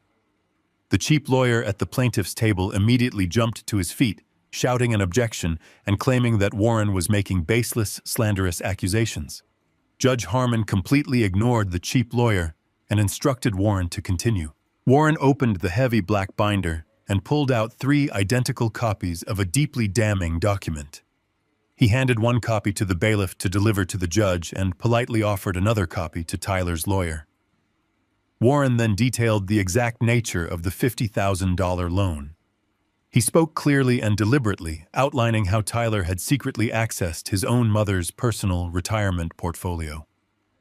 Warren explicitly stated for the official court record that the plaintiff had meticulously forged Diane Abbott's signature to illegally secure those funds. He explained that a formal felony fraud report had already been filed with the city police department and that a criminal investigation was currently highly active. The smug, confident smirk on Tyler's face completely vanished. The color drained from his cheeks so fast, he looked as though he might pass out right there in the wooden chair. Harper's cruel little smile collapsed into a mask of pure terror. Their cheap contingency lawyer stared down at the forged document in his hands, his eyes wide with absolute horror. He had taken this civil case on a contingency fee, hoping for a quick, easy payout.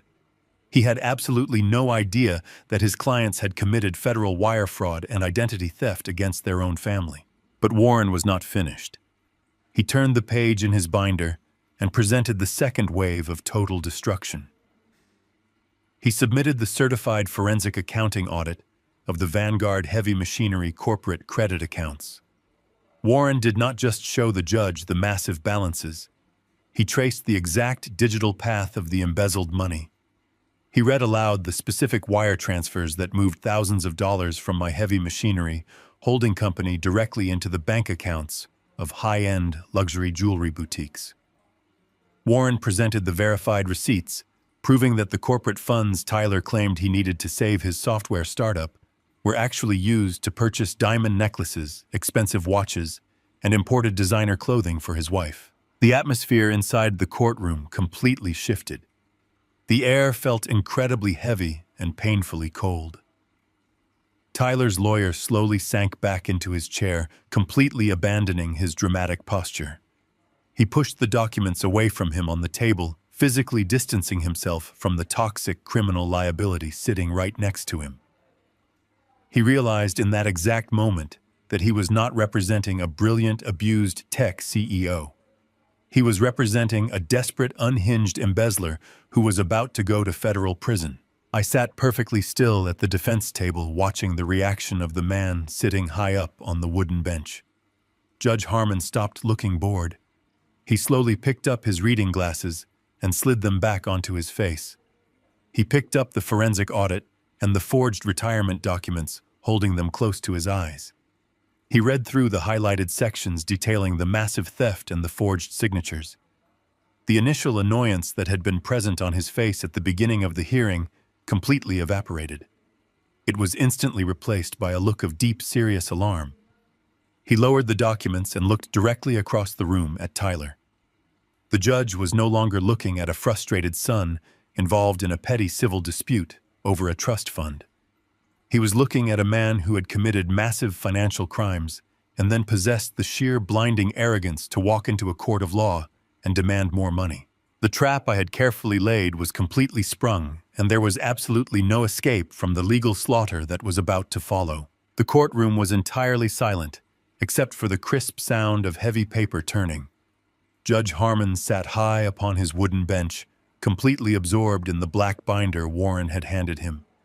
Every single second that ticked by felt like a grueling hour. I sat perfectly still with my hands folded, resting comfortably on the defense table. I did not blink and I did not look away. I kept my eyes fixed firmly on the man sitting across the wide aisle. Tyler was practically vibrating with nervous energy. The arrogant posture he had carried into the room just 20 minutes prior was completely gone. He kept swallowing hard, his throat working nervously against the collar of his expensive tailored shirt. He was watching the judge with wide, terrified eyes, desperately trying to read the facial expressions of the older man who suddenly held his entire future in his hands. Harper sat frozen right beside him, her perfectly manicured nails digging deep into the wooden edge of the plaintiff's table. She was no longer looking at me with that cruel, confident little smirk. She was staring blankly at the floor, taking shallow, rapid breaths as the crushing reality of her impending doom finally began to compress her chest. Judge Harmon spent 10 excruciating minutes reading through the certified financial documents. He meticulously examined the highlighted wire transfers and the clearly forged signature on my wife's personal retirement portfolio. He cross-referenced the dates of the massive unauthorized corporate withdrawals with the verified receipts from the luxury car dealership and the high-end downtown jewelry boutiques.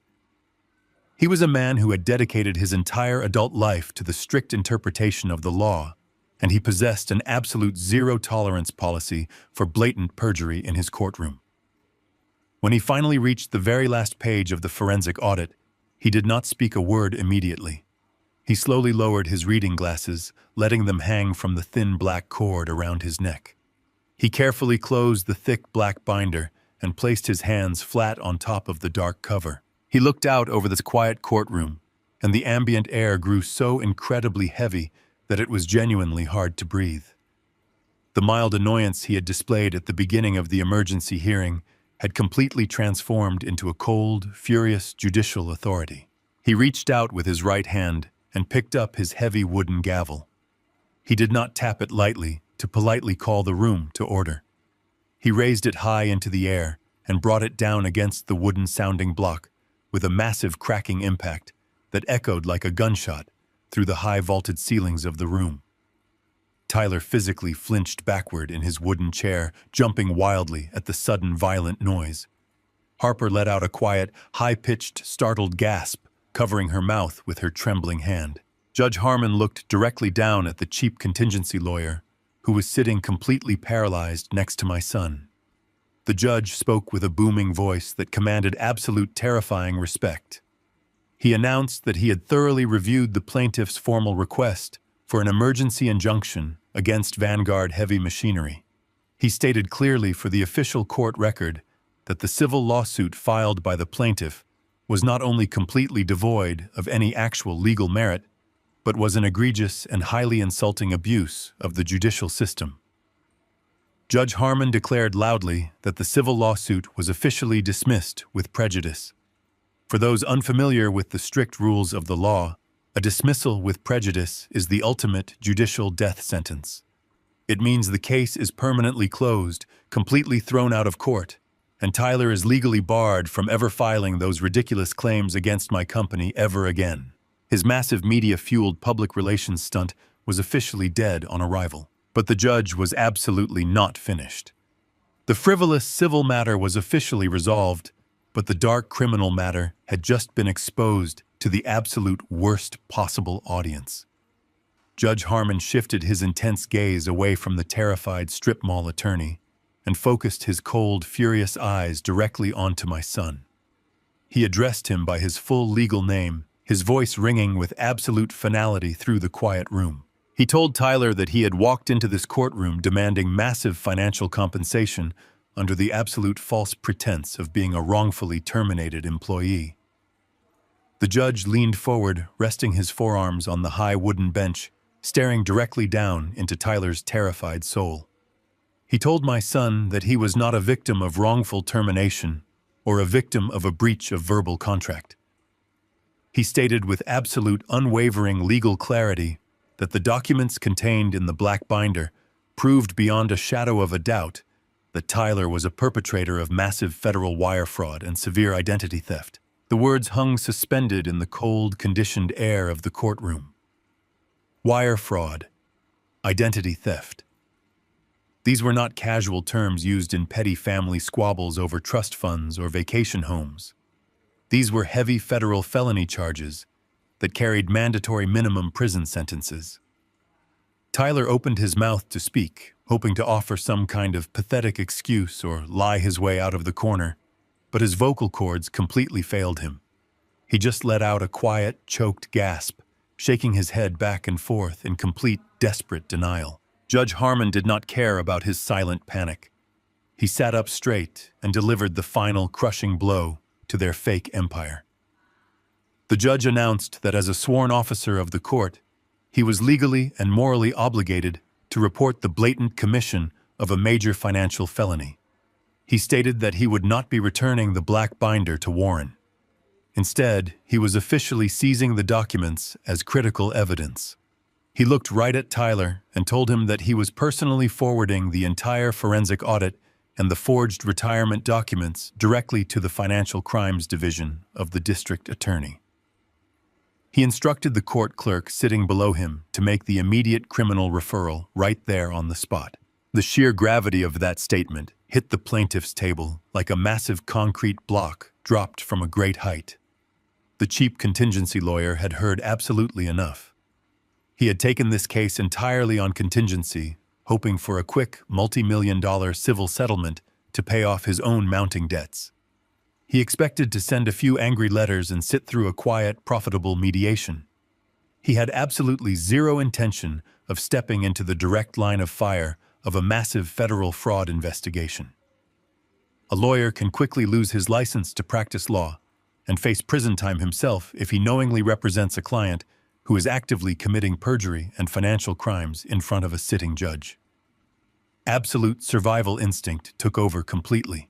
The sleazy lawyer did not ask the judge for permission to be formally excused. He did not offer Tyler a single word of legal counsel or try to defend his client from the massive accusations. He immediately stood up from his chair and began wildly shoving his messy stacks of paper into his cheap leather briefcase. His hands were shaking so fast that several loose pages slipped from his grasp and scattered across the polished floor, but he did not even bother to bend down and pick them up. Tyler looked over at him, his eyes incredibly wide with absolute horror. He reached out and grabbed the lawyer's sleeve frantically, whispering and begging him not to leave them alone in the room. The lawyer aggressively yanked his arm away from Tyler's grip, as if my son were infected with a highly contagious, deadly disease. He looked down at Tyler with a mixture of pure, unfiltered disgust and absolute terror. He loudly declared right in front of the judge that he was officially withdrawing as legal counsel effective immediately. He stated firmly that he would absolutely not touch a federal fraud case and that he completely refused to be associated with blatant perjury. He snapped the brass locks of his briefcase shut, turned his back on Tyler and Harper, and practically sprinted down the center aisle of the courtroom, pushing his weight through the heavy wooden double doors and disappearing into the lobby forever. I sat quietly at the defense table watching the entire spectacular collapse unfold. Warren simply sat next to me, calmly making a brief, meticulous note on his yellow legal pad.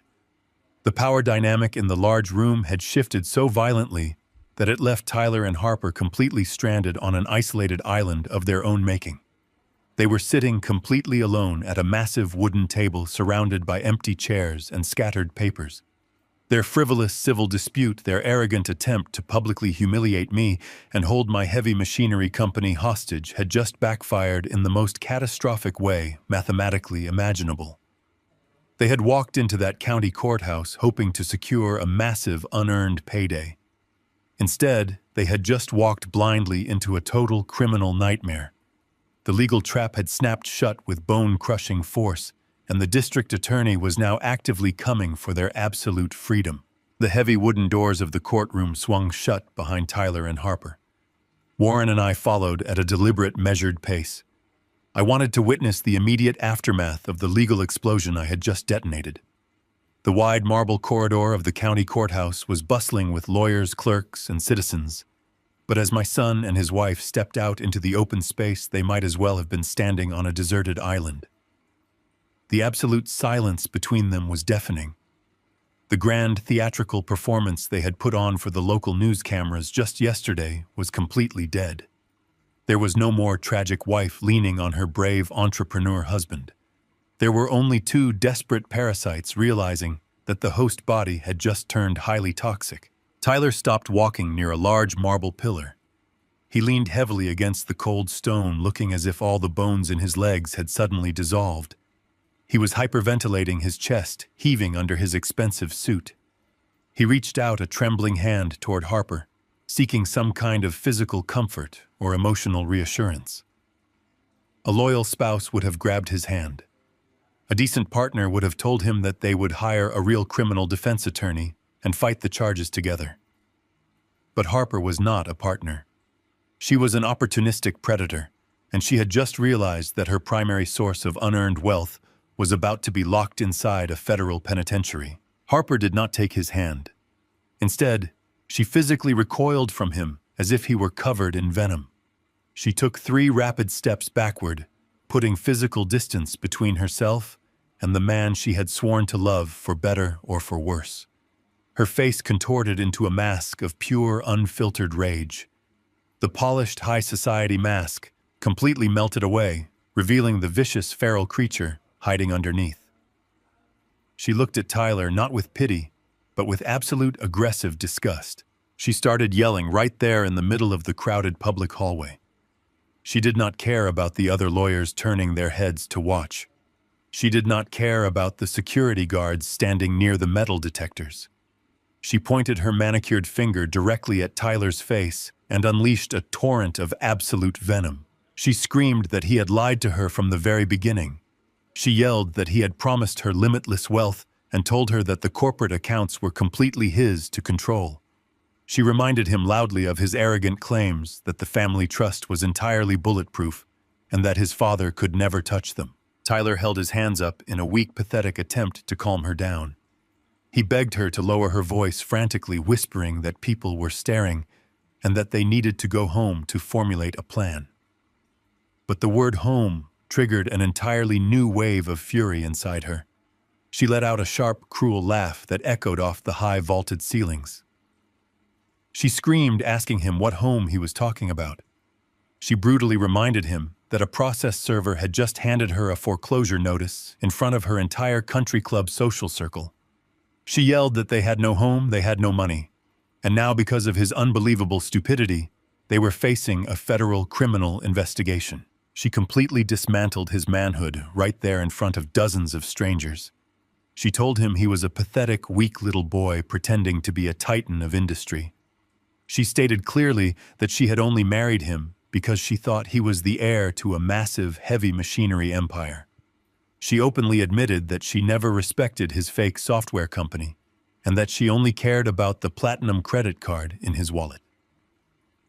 Now that the card was destroyed and the police were coming, she had absolutely zero use for him. She was fiercely protecting her own survival. She knew that if she stayed tied to him, the district attorney would eventually look into her own spending habits and potentially charge her as an accomplice to the massive embezzlement. Tyler tried to reach for her again, tears streaming down his pale cheeks. He begged her not to abandon him.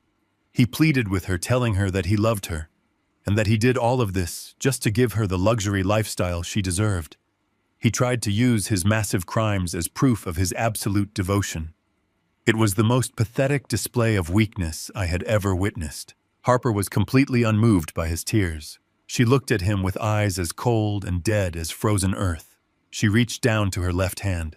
She grabbed the massive diamond engagement ring and the platinum wedding band that Tyler had purchased using my stolen corporate funds.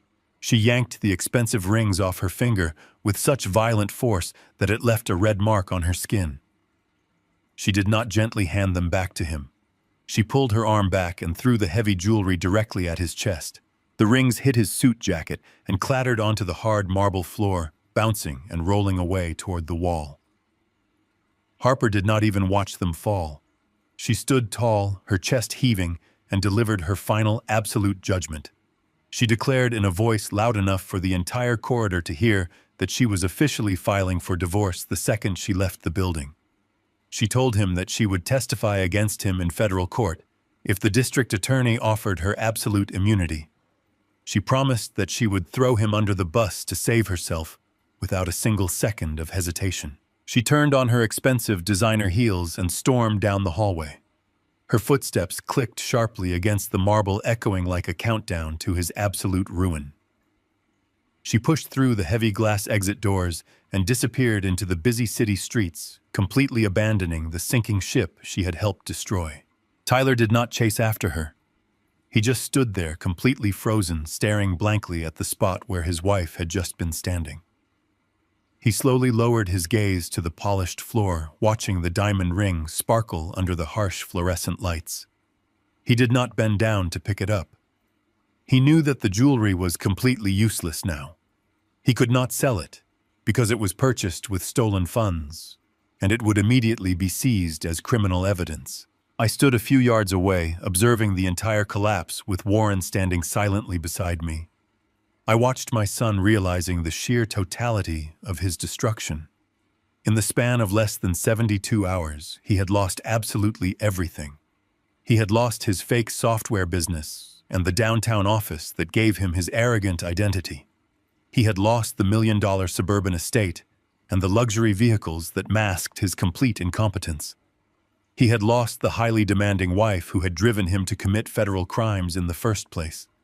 He had lost every single shred of his public dignity and his personal pride. He was standing in a public courthouse, completely bankrupt, entirely alone, and completely exposed. There was no corporate safety net to catch him, and no maternal love to shield him from the severe consequences of his actions. He was a man drowning in an ocean of his own making, and the massive weight of a federal criminal indictment was already pulling him down into the dark abyss. He slowly lifted his head and looked down the hallway, his eyes finally meeting mine. He saw me standing there watching his absolute ruin with total clinical detachment. He finally understood that he had nowhere left to turn. The false reality he had lived in for 3 years was completely dead, and the true terrifying nightmare was just beginning. That evening, a massive storm rolled into the valley, dropping sheets of freezing rain across the city. The wind howled against the reinforced glass windows of my private study, but inside the temperature was perfectly regulated and warm. I was sitting in my leather armchair holding a glass of aged bourbon and watching the flames dance in the stone fireplace. It had been an incredibly long and highly productive day. The legal machinery I had set into motion was now operating entirely on its own, crushing the last remaining fragments of my son's fake empire. I did not feel exhausted. I felt an immense sense of peace settling over the house. The cancer had been aggressively removed from our family, and the healing process could finally begin. Then, right around midnight, the silent alarm on my security console flashed bright blue. The perimeter sensors indicated that someone was standing at the main heavy iron gate right at the edge of my sprawling property. I set my crystal glass down on the wooden side table and walked over to the bank of high-definition security monitors mounted on the wall. I tapped the digital screen to enlarge the camera feed from the front gate. The infrared night vision clearly illuminated a lone figure standing in the pouring rain. It was Tyler. He did not have a vehicle. He must have taken a city bus as far as the public routes would allow, and walked the remaining miles up the steep, winding roads to our exclusive neighborhood. He looked absolutely pathetic. The expensive designer suit he had proudly worn to the county courthouse that morning was completely soaked, clinging heavily to his frame like a wet garbage bag. His hair was plastered flat against his forehead, and he was shivering violently in the freezing wind. He looked exactly like a stray dog begging for shelter, but I knew with absolute certainty that he was a vicious predator who had simply lost his teeth. The heavy oak door of my study opened softly, and Diane walked into the room. She was wearing her thick cashmere robe, holding a warm mug of herbal tea. She walked up beside me and looked silently at the glowing security screens. She did not gasp, and she did not look away in horror. We stood shoulder to shoulder, watching the man we had raised standing out in the middle of a torrential storm. Tyler reached out with a trembling hand and pressed the silver call button on the heavy brass intercom panel. The audio feed clicked open, filling my quiet, warm study with the loud static sound of the heavy rain and his erratic, shallow breathing. He did not know if we were awake or if we were even watching him through the cameras. He just started speaking blindly into the metal speaker grill, his voice cracking and entirely broken by pure, unfiltered desperation. He called out for me, sobbing so incredibly hard that he could barely form complete sentences. He told me that Harper had officially left him and that she had abandoned him on the street right outside the courthouse without a single dollar to his name. He confessed that his credit cards were entirely declined, and he did not even have enough cash to buy a hot cup of coffee or rent a cheap motel room. He begged me to open the heavy iron gates and let him inside the secure estate. He pleaded with me, asking if he could just walk up the long driveway and go to sleep in his old childhood bedroom. He tried to invoke the deep nostalgia of his youth, hoping that the memory of him as an innocent little boy would somehow magically erase the massive federal crimes he had committed as a grown man. He promised that he would be incredibly quiet and that we would not even know he was living inside the house. When I did not immediately answer through the intercom, his desperate pleading escalated into highly frantic begging. He pressed his wet face close to the camera lens, tears streaming down his cheeks, mixing with the freezing rain. He begged me to call Warren and tell the lawyers to withdraw the criminal fraud report from the district attorney. He swore on his life that he would pay back every single penny of the $50,000 he stole from Diane's retirement account. He offered to do absolutely anything to avoid going to federal prison. He completely threw away his arrogant identity as a tech chief executive officer. He sobbed into the microphone saying he would put on a uniform and sweep the dirty concrete floors of my heavy machinery warehouses. He promised to work minimum wage to scrub the toilets, to do the absolute hardest manual labor available if I would just save him from the terrifying legal nightmare closing in around him. He told me he was entirely broken and ready to submit to my rules. I listened to his pathetic, empty promises with complete emotional detachment. A man who meticulously forged his own mother's signature and stole her future security cannot be trusted with a warehouse broom, let alone a second chance at freedom. The men who sweep my warehouse floors are honest, hard-working citizens who earn their living with dignity. Tyler was a common thief who simply got caught. I turned my head and looked at Diane. I needed to be absolutely sure that her resolve had not wavered at the sight of her only child crying in the freezing rain. Diane looked at the screen, watching Tyler beg for his life. Her expression remained completely smooth and entirely unmoved. The maternal bond had been completely severed the moment she saw the receipt for Harper's luxury vehicle. She took a slow sip of her hot tea, looked directly into my eyes, and gave me a single firm nod. She was giving me the absolute total permission to end the relationship forever. There would be no magical reconciliation, no tearful hugs in the grand foyer, and no forgiveness. I reached out and pressed my thumb firmly against the brass intercom button on my console. The small red light illuminated, indicating that my voice was now broadcasting through the speaker at the front gate. Out in the cold rain, Tyler immediately stopped sobbing the exact second he heard the electronic click. He stood up straight, looking directly up at the camera lens with wide, hopeful eyes. He honestly believed that his tears had finally broken my defenses. He thought I was about to type the security code to swing the heavy iron gates open and welcome him back into a life of absolute comfort. I kept my voice incredibly low, incredibly steady, and completely devoid of any parental warmth or pity. I spoke directly into the microphone, ensuring every single syllable carried the massive weight of absolute finality. I told him that on Sunday night, his arrogant wife had pointed her finger at my beautiful wife and demanded that we be put on a separate check. I reminded him of her exact hateful words. I repeated the sentence back to him slowly and deliberately. "You are not paying for her." I paused for 3 long seconds, letting those cruel, arrogant words echo through the speaker and wash over him in the freezing rain. I wanted him to remember the exact moment he chose to abandon his mother for a parasite. Then I delivered the ultimate, undeniable consequence of his actions. I told him that I am no longer paying for you. I did not wait for him to process the words. I did not wait for him to start screaming or begging again. I lifted my thumb off the button, completely cutting the audio feed from the house to the gate. I reached over and pressed the main power switch on the security console. The bright digital screens instantly went pitch black, completely erasing Tyler from our view. The silence rushed back into the warm study, returning our home to a state of absolute peace. Diane stepped closer, resting her head gently against my shoulder. We turned away from the blank monitors and walked slowly back toward the stone fireplace, leaving the cold rain and the broken man entirely behind us.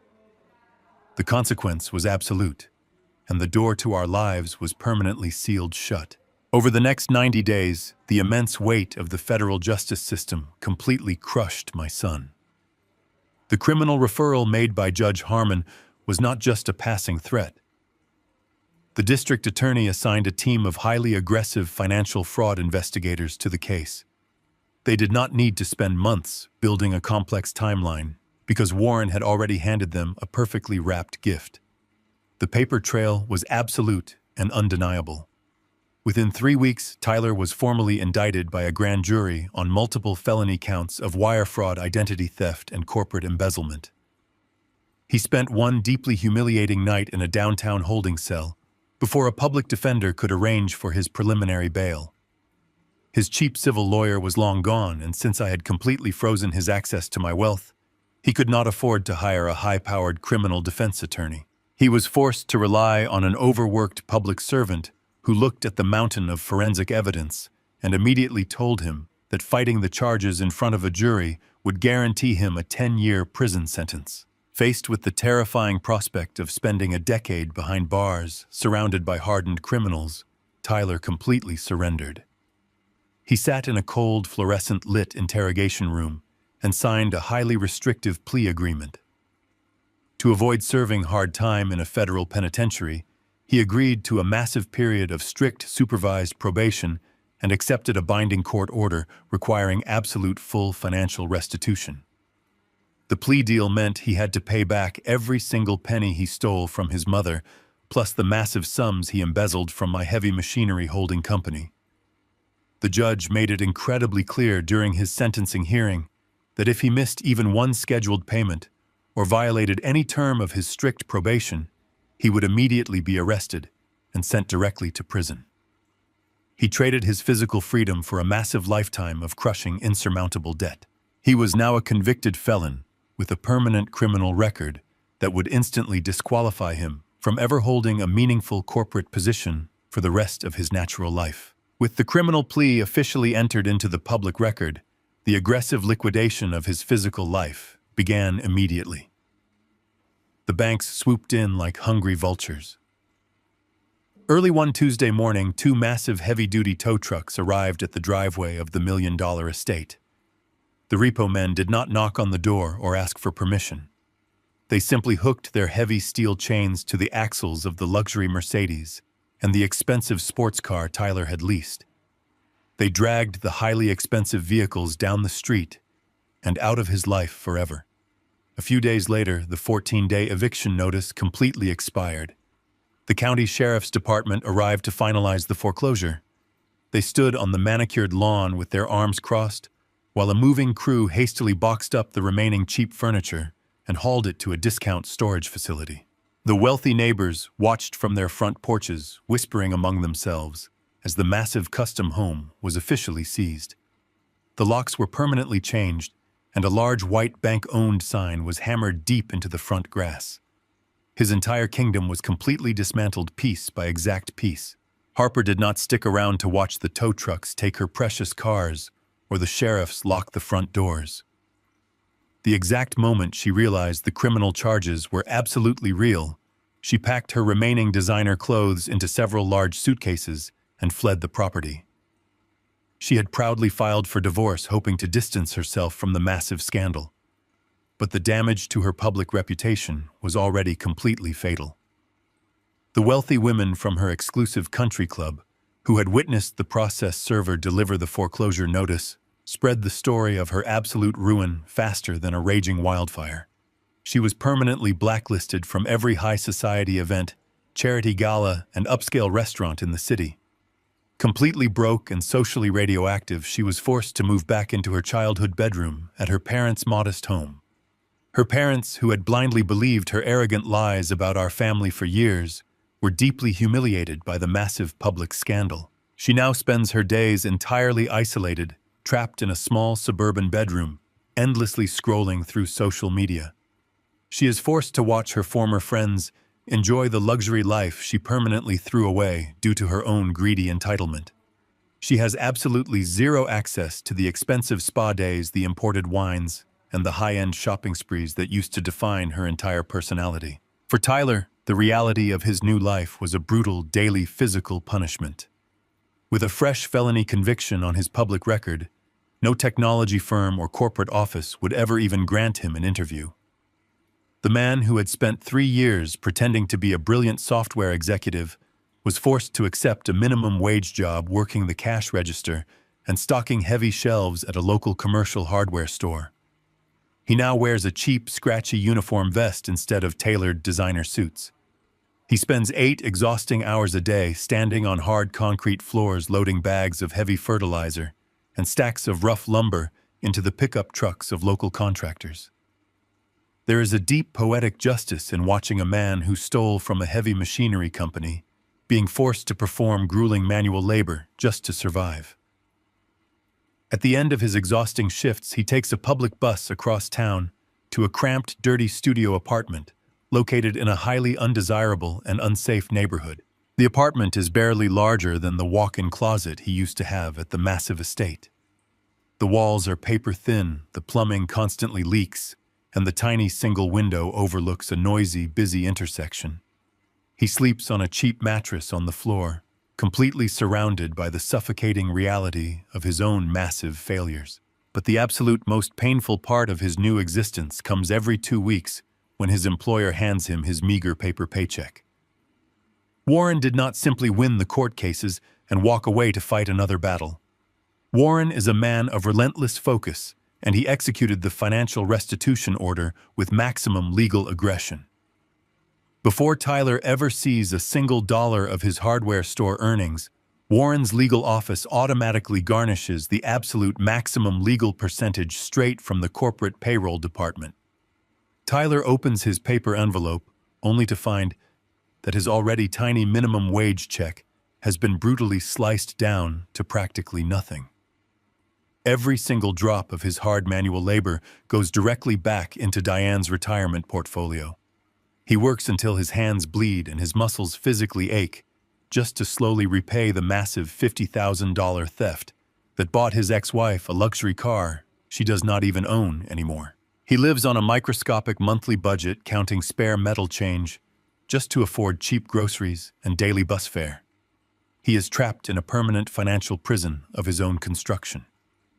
The absolute arrogance that once defined his entire personality has been completely beaten out of him by the slow, merciless grinding wheels of the justice system. He has absolutely nothing left to his name except the crushing, heavy weight of absolute consequence. The weeks following the final legal proceedings brought a profound shift to our daily lives. People often assume that when you completely dismantle someone who has wronged you, you throw a massive party to celebrate their absolute ruin.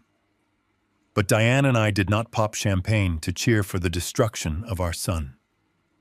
There is no joy in watching the child you raised become a convicted felon forced to scrub floors just to survive. What we celebrated was not his misery, but our own profound freedom. For 3 long years, a thick, toxic fog of anxiety and emotional manipulation had choked the air inside our home. Every phone call used to be a veiled demand for money. Every family dinner used to be a calculated performance designed to extract more wealth from my corporate accounts. Now the house was incredibly quiet, but it was a warm, healing silence. The massive financial drain that had been bleeding my heavy machinery company dry was completely severed, and the deep emotional wounds were finally starting to close. The sprawling $1 million suburban estate was formally placed on the commercial real estate market immediately after the county sheriff finalized the eviction. Without Harper there to demand ridiculous custom renovations and throw extravagant, expensive parties, the pristine property sold incredibly fast to a lovely young family who actually possessed the legitimate income to afford it. The massive influx of cash from the property sale was deposited directly back into my primary holding company, completely wiping out the bad debt Tyler had accumulated. Furthermore, Warren's aggressive daily garnishment of my son's minimum wage paychecks was slowly but surely refilling the stolen retirement funds.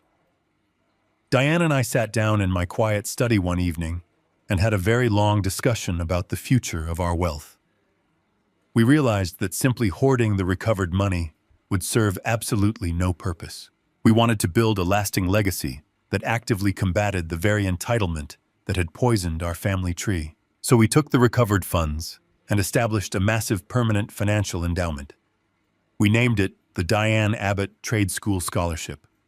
Instead of giving free money to arrogant young adults who wanted to play pretend at being high-level technology executives, we directed our wealth toward the gritty blue-collar foundation of the city.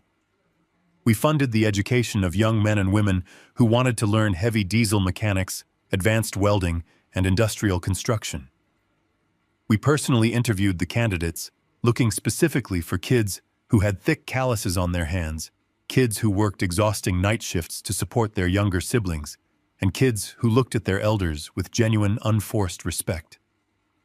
When Diane handed the very first scholarship check to a young man who had grown up in the foster care system, the beautiful light completely returned to her eyes. She was finally nurturing a future that actually deserved to grow, and her maternal heart found a new, worthy purpose.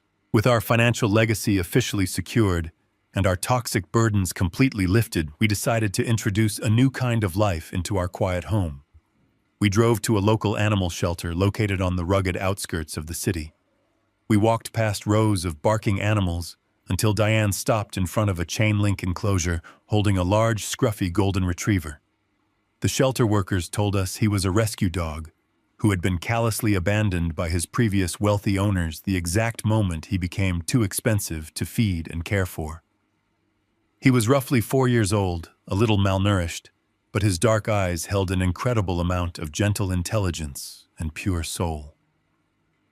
We finalized the adoption papers that very afternoon and brought him home. We named him Barnaby. The contrast between Barnaby and our former family dynamic was deeply poetic and highly satisfying. We had spent years pouring millions of dollars into ungrateful humans who only demanded more luxury and showed absolute disrespect. Now we provided basic dry food, a warm, soft bed, and a little daily affection to a discarded animal, and in return we received absolute, unwavering loyalty.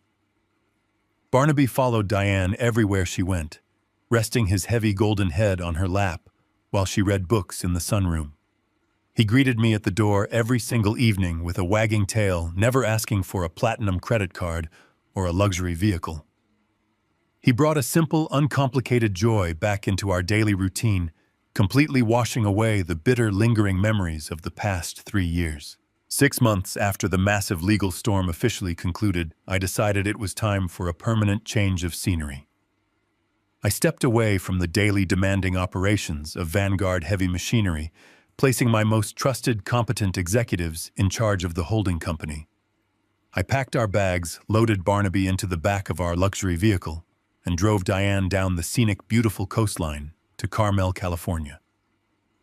We purchased a stunning private beach house perched right on the edge of the rocky cliffs overlooking the vast blue Pacific Ocean. The salty ocean breeze and the rhythmic, soothing sound of the crashing waves provided the absolute perfect background for our entirely new chapter. Late one afternoon, Diane and I walked down the wooden stairs to the soft white sand. The sun was beginning to set, painting the endless sky in brilliant shades of burnt orange and deep purple. Barnaby was running happily along the shoreline, chasing the seagulls and splashing loudly in the shallow tide pools. I set up 2 comfortable canvas beach chairs and opened a vintage bottle of red wine I had saved specifically for a moment of total peace. I poured a generous glass for Diane and handed it to her, watching the warm, golden evening light catch her beautiful silver hair. She looked completely radiant, entirely free from the heavy sorrow that used to pull down her shoulders. I sat down in my own chair holding my glass of wine and took a deep, satisfying breath of the clean ocean air. Just as the bottom edge of the glowing sun touched the ocean horizon, the perfect silence was broken by a sudden mechanical noise.